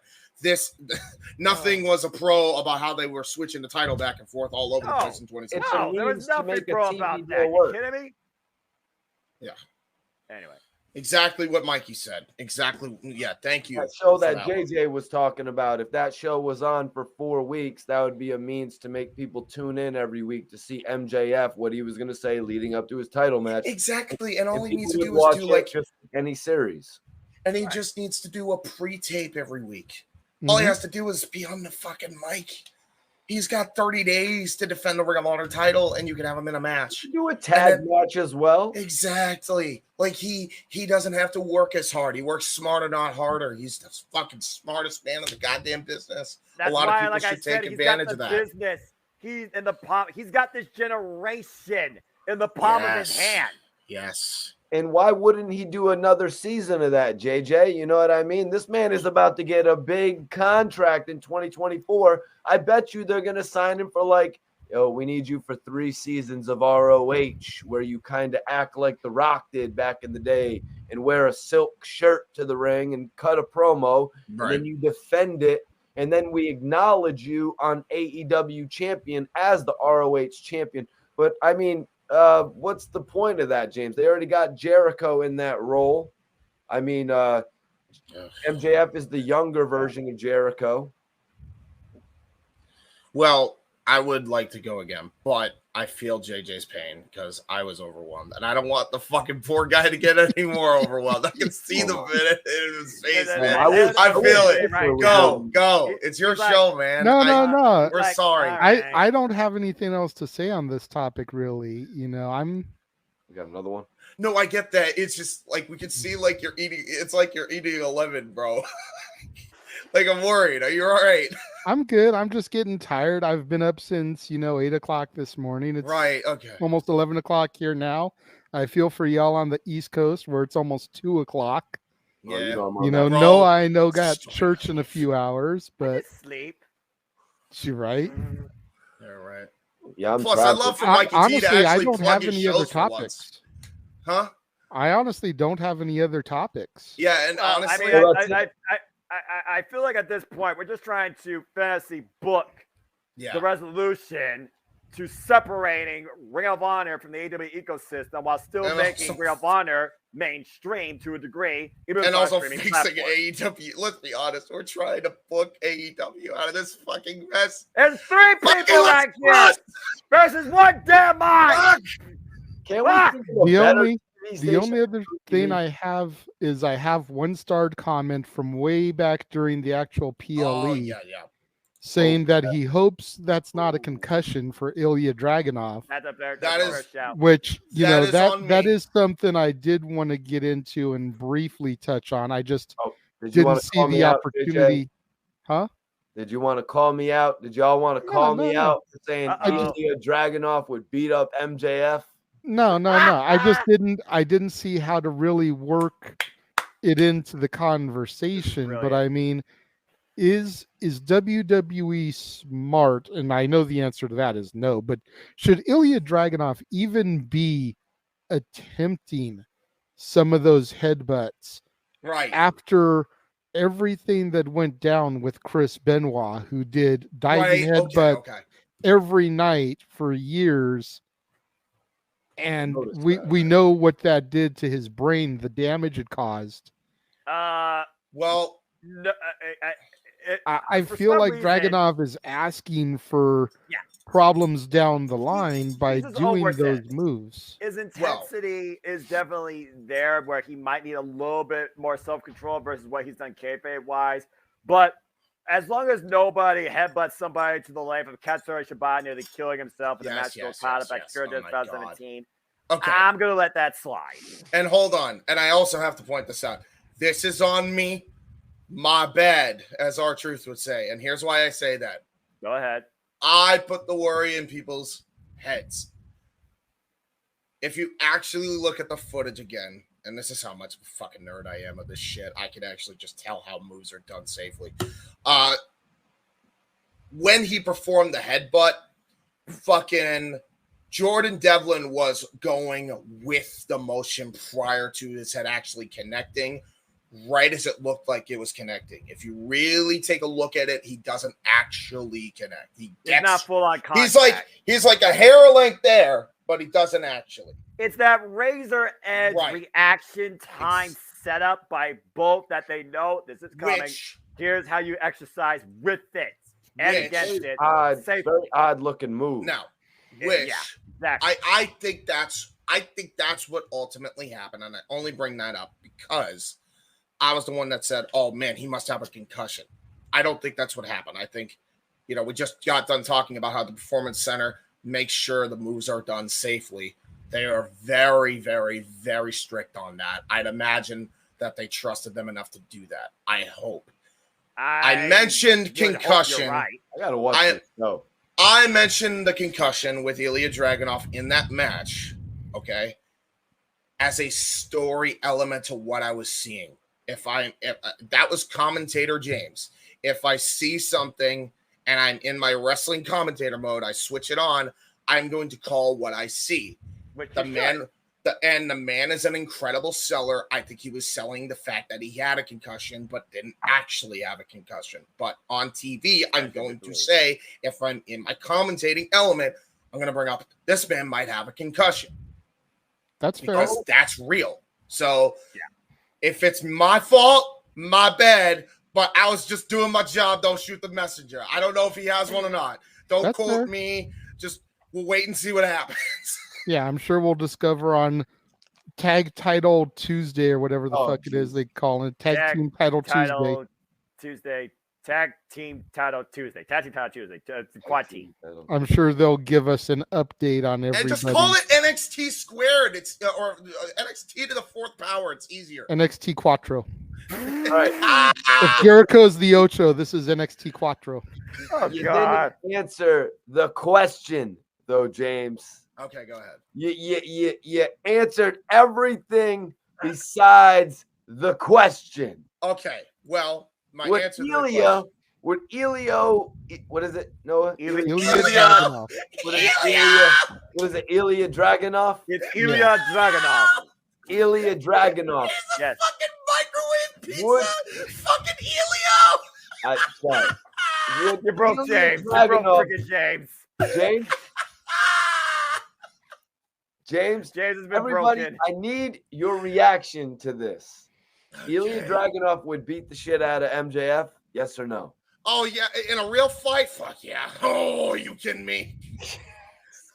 No, Elio will beat the shit out of both of them. No, but I'm telling you, man. Elio would choke MJF with that Burberry scarf. Elio That would guy is fucking something, cover Ilya Dragunov in pizza sauce. All right, he's gonna join up with Tony Marinero or whatever the fuck his name is on NXT. You know what I mean? Tony Marinero. This is insulting to my Italian roots. Sorry. Maybe Elio's last name, Elio Marinero, right? I don't know. Where's my pizza? Where's my pizza? I hate you, James. Now I'm thinking about bro. You gotta embrace it. That was hilarious, bro. I needed that laugh like I needed fucking cocaine, man. Jesus for the Christ. record, that needs to be a snippet too, all the way up until Mikey just said, "I hate you, James." That was so good. Hold on, Mikey. Here, I'll sum up like this. Damn it, James! You freaking idiot! And there's a grand slam. Oh my! Is my weed story gonna be on that episode, on the New Year's episode? That clip is gonna make the cut. Yep.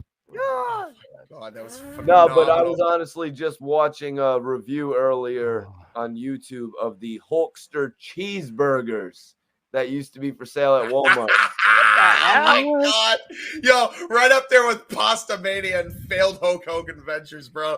Holy shit, man. Yeah. I never heard of that. Wait. I just Googled Elio Pizza. Yeah, this was a thing. This was a thing, yes. I know exactly what Michael T is talking about. Look it up on WrestleCrap.com. Yep, that shit was crazy, man. Yeah, just like all Hulk Hogan's ventures were crazy and a failure. And Eric Bischoff wanted to do the Hulk Hogan hero. He wanted to do Pasta Mania. Holy shit. Okay. I feel like with 10 minutes left to the top of the hour, this is a good opportunity to wind things down. Let's get our plugs in and let's try to say goodnight before the top of the hour. Mikey T, anything you'd like to plug here this evening? Yes, finally. Mikey T, go. Let's see. I was just gonna plug some movies that I've been watching lately. I watched this movie about skiing. It was this ski movie. It was this skiing movie where they all get. It's called Summit Fever. You got to check it out, JJ. Okay. So Summit Fever is a pretty good movie that I watched. Ryan Phillippe's in it. He's in it. Yeah, they got a few names in there, but it's a really, really dramatic movie. What else do we got, man? We've lost James for some reason. I've been doing a James lot. Is broken. James is literally broken. Let's see what. I watched. How did you like the bridge, the Curse of the Hollow Bridge, JJ? The Curse of Bridge Hollow. I thought it was all right. I thought it was a cute family movie, kind of in the vein of Hocus Pocus and whatnot. You always need one of those every Halloween. Yeah. But, I was thinking, what the hell is wrong with you? Hold on, Mikey. Also, there's shit on your channel. Yeah. That's what I mean by flex. Oh. But also, but yeah, I really want to check out that new movie called Terrifier 2. Terrifier 2. Jericho's actually in that movie, you guys. Really? That I did not know. Yeah, Chris Jericho's actually in Terrifier 2. I don't know if you saw part 1. No. What if that's on her watch list here? James, breathe, James. Also, you turned into a Pokemon, dude. You're wheezing.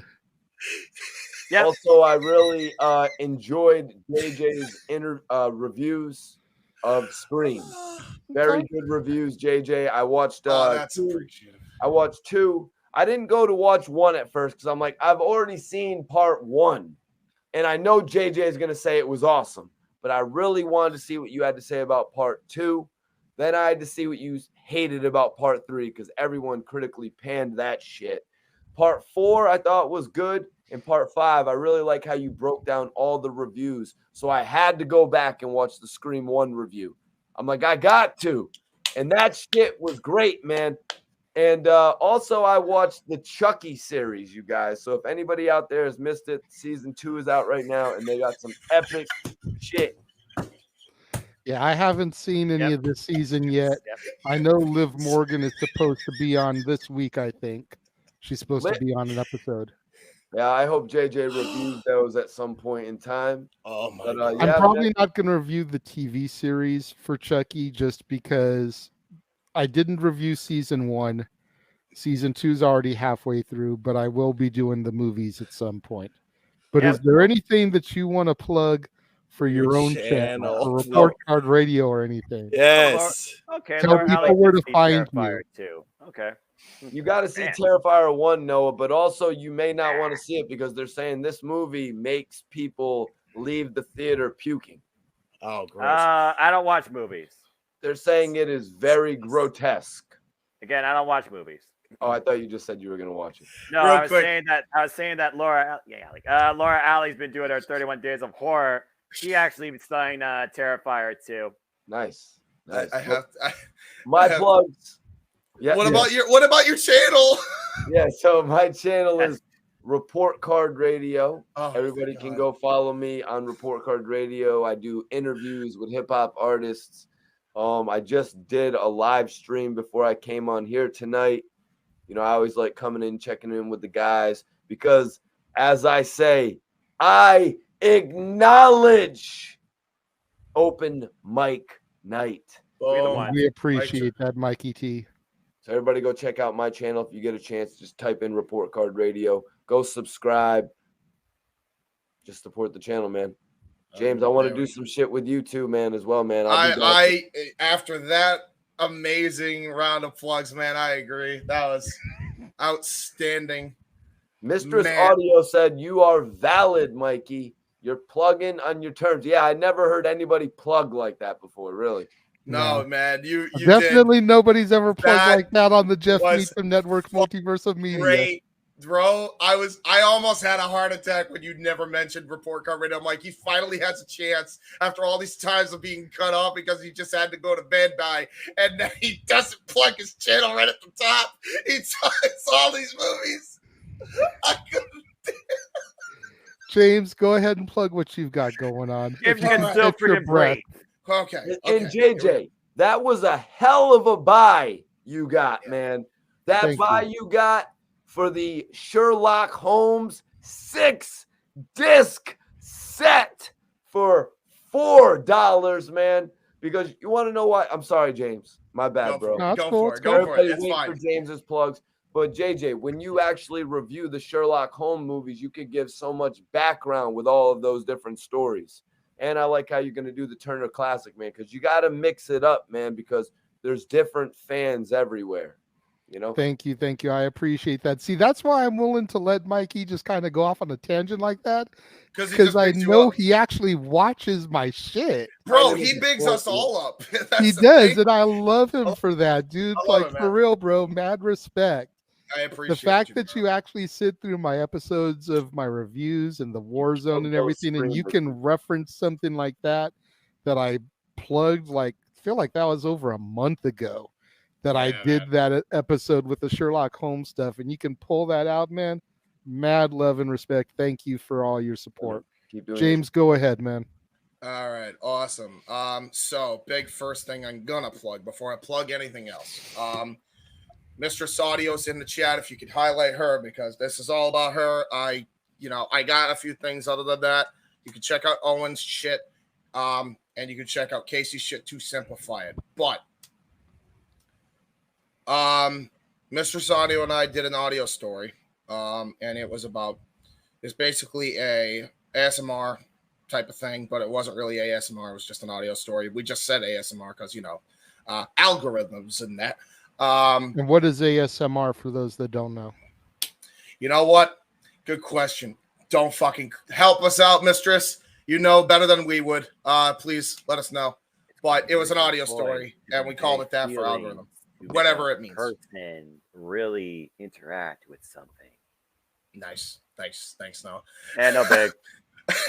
No. Although I've heard that certain ASMR is not child friendly. Yes, this is one of those ones, but not for the reasons you would think. I will say that right off the rip. But it is a story about brother and sister dealing with autism, being bullied for autism. What happens when a brother goes full vigilante Sting and defends his sister, and that's all I can reveal. Wow. Wow. Automatic sensory meridian response. Basically sounds that make the brain feel good. Yeah. So basically, yeah. You know what? That is valid. Shit. I didn't even think of it like that. Anyway, the story is that. Thank you, Miss. Respect. Yeah. And definitely check that out. It is called, if I get the full title in here, because I need to get the full title in here so that way people can actually see it. You're supposed to be prepared for this, James. Well, sorry. I'll be honest with you. Mikey T kind of threw me off. I ain't gonna lie. I ain't even gonna fucking stunt with you. Just like the AEW locker room, blaming somebody else. Take accountability, James. Oh, there it is. Oh shit. Yeah, fair enough. I you know what? My bad though. Okay. So it's called. God, we've got off the damn rails again. The full title of the video is ASMR Sibling Roleplay, shared experiences, bracket, autism, unbracket, bracket, bullying, unbracket, bracket, TW, unbracket, bracket, featuring J. Hebert Side 95 and more from FTW Productions, exclamation point, bracket. Go check that shit out. Exclamation. Once we go off the air here, we'll try to put that in the descriptions on our channels. Oh my God, as the show is going off across the Jeff Meacham Network, Casa D18 Studios Channel, Simple Man Studios. Noah, he posted the link to it in our group chat, so if you want to just copy it and put it in the description once we're done here, and then I'll try to let Jeff do the same thing. I gave you my word. I'll check that out as soon as I can. Thank you. I've still got 3 movies of the Halloween saga that I've got to try and watch. I've got 1 new release Saturday movie that I still got to try to watch, and then I got to try to film everything between now and the 31st Again, next week. So you take your time, bro. Once I transfer over to next month, and I'm not doing a review every freaking day again. Get some freaking breathing. Yeah, I really feel bad because at the end of the day, and my girlfriend, her kids are like so cool about it, but at the end of the day, I end up taking up the living room TV for a lot of time this month so that I can view everything I need to view between Raw, NXT, Dynamite, SmackDown, Rampage, the 31 days of Halloween I've been doing, trying to do the She-Hulk series and all that, trying to do New Release Saturday and all that. And everyone has been so understanding. Like, it's going to be nice to go to a month where I've only got like 12 movies I got to do in 30 days. That's gonna be great for you. And I can actually, share the TV with the family, watch things that aren't part of what I have to do, only to then turn around and do 31 days again in December because I'm a glutton for punishment and it's Christmas. But you are referencing the Sandra Bullock series. Yes, you are about to embark on. Yeah, that's the trailer that I tried to play before Open Mic Night went on the air, but the video just wouldn't click because I still had the share screen up. Send it to you. So everything was glitching. Right. Yeah. You had a yep. What I may do is, just because I didn't run that beforehand, once we sign off, I'll run that before we go officially dark. So just throw that out there. Bro, the fact that you guys are gonna put that video in the comments for people to go to, thank you so much. I can't even put in the freaking words. No problem, man. How grateful I am for that, because like that probably means a lot, because granted, everything else has meaning to it as well with what I do, but this especially meant a lot to me. No worries, dude. And it means a lot to Mitras too. So thank you so much. Oh, guys, I probably should have did and when you asked me in my plugs, I probably should have gave a plug to this exotic pop soda. We got the Soldier Boy one right here, you guys. The Soldier Boy. You know what? You know what's funny? You mentioned soda. I'll give you a tangent. Best soda I have had that is a specialized soda. That Rick and Morty lime fucking soda is baller. Can I get a hallelujah, dude? If anybody's tried that in the chat, let me know. Because that shit I tried today. We got the throwback Mac Dre. Rest in peace to Mac Dre.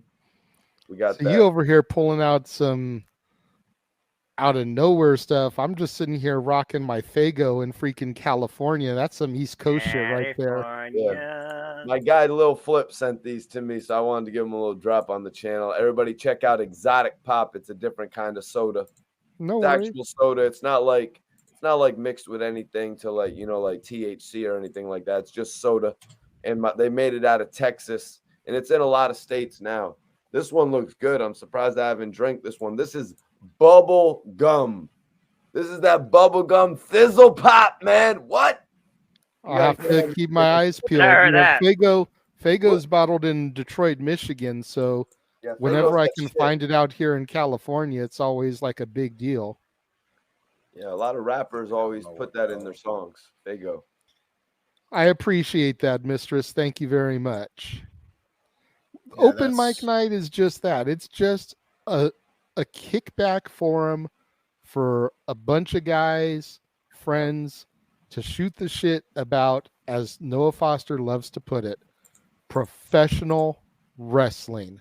Damn it. Yeah. Real but quick. We digress. So I figured out the problem, that if anybody else has had this problem, apparently YouTube does not let you put in links even if you're a creator. So I got a way around that. Hang tight while we do our it's plugs. called click the video when you're not actually in your creator suite and then copy link into chat.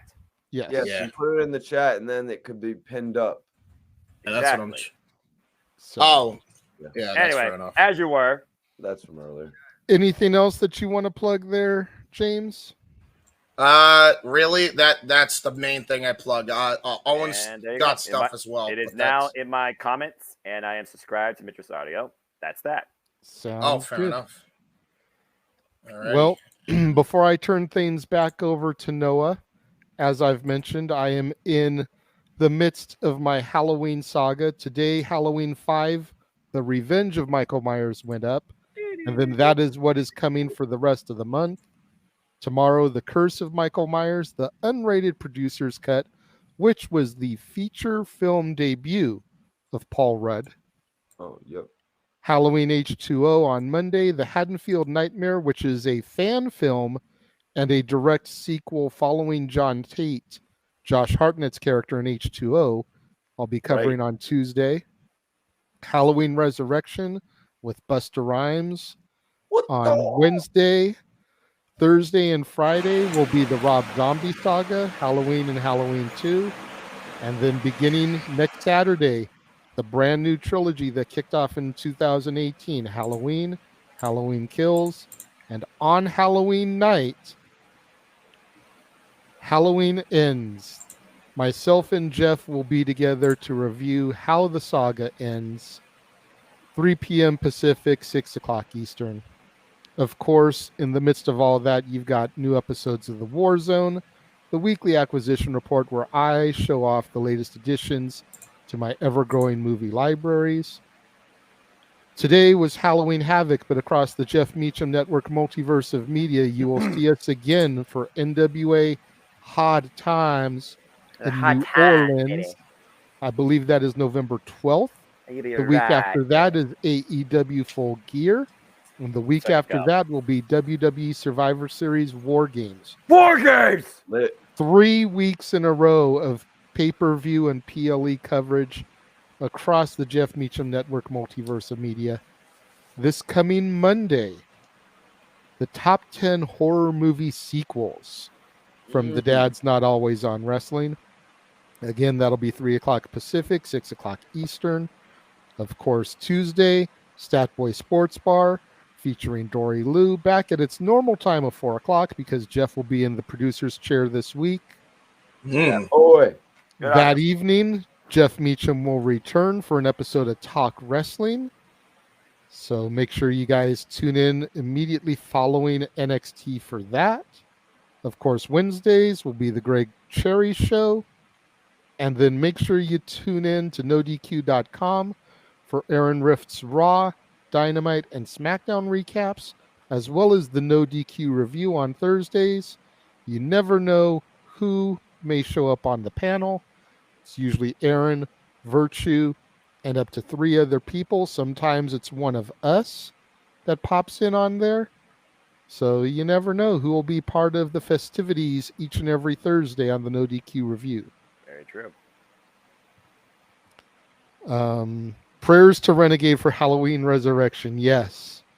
Between Halloween Resurrection and the 2 Rob Zombie movies, a lot of prayers needed for me. Zombie. Emmanuel also says, need to update is doing The Country That Can't Be Named. Yes. He established here earlier tonight that as a good Christian man, he can't hold ill will to the good people of Saudi Arabia. You're a good man, Noah. So if Jeff decides to go ahead and do Crown Jewel on November 5th, then Noah will be in the commentary booth. And it's funny because I was talking to Jeff about that. It's like, I know Noah really doesn't want to do it, but November 5th is a historic date. We have to do coverage on November 5th. And I know Noah's lost because he's not a movie guy. But November 5th, 1955, is the day that Dr. Emmett L. Brown, when trying to hang up a clock, fell, hit his head on the toilet, and when he came to, he had the vision of the flux capacitor, which is what makes time travel possible. Don't feel left out, Noah. I have no idea. Back to the Future. Thank you, James, for getting it. Yes. That's the upper deck right there. That's the upper deck of the open mic. Again, I don't watch movies.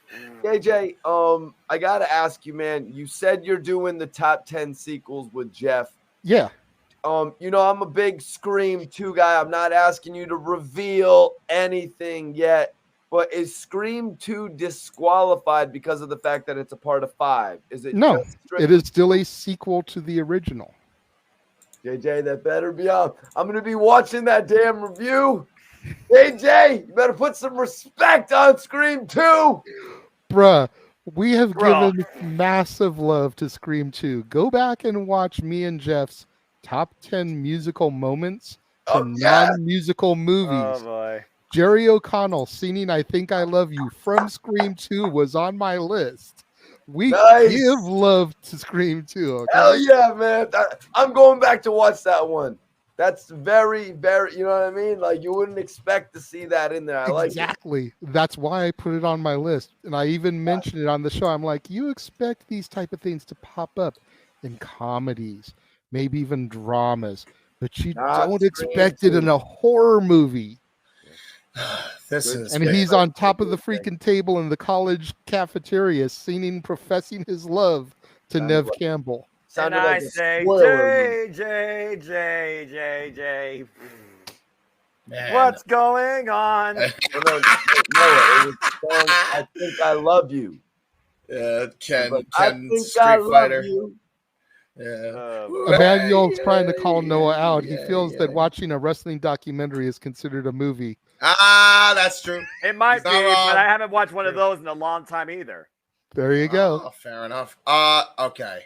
So I gotta before you say anything, this has been the most go ahead.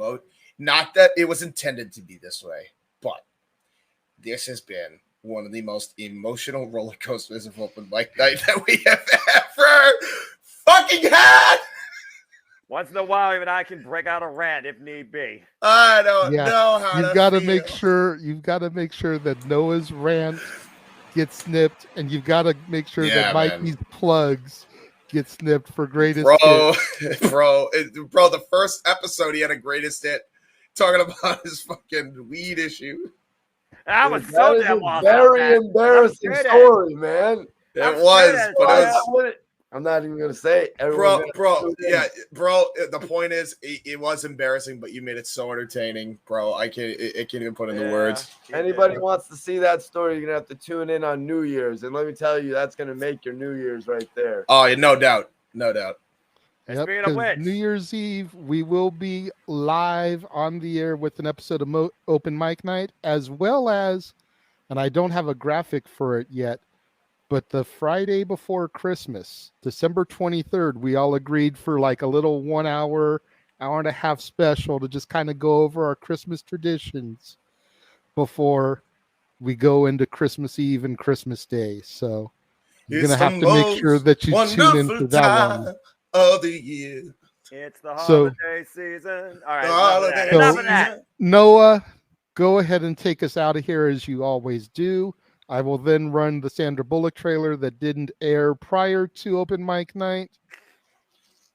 Log us off for the air, and if you guys want to hang out for a minute so we can chit-chat afterwards, much appreciated. If you guys need to take off, so be it. Noah?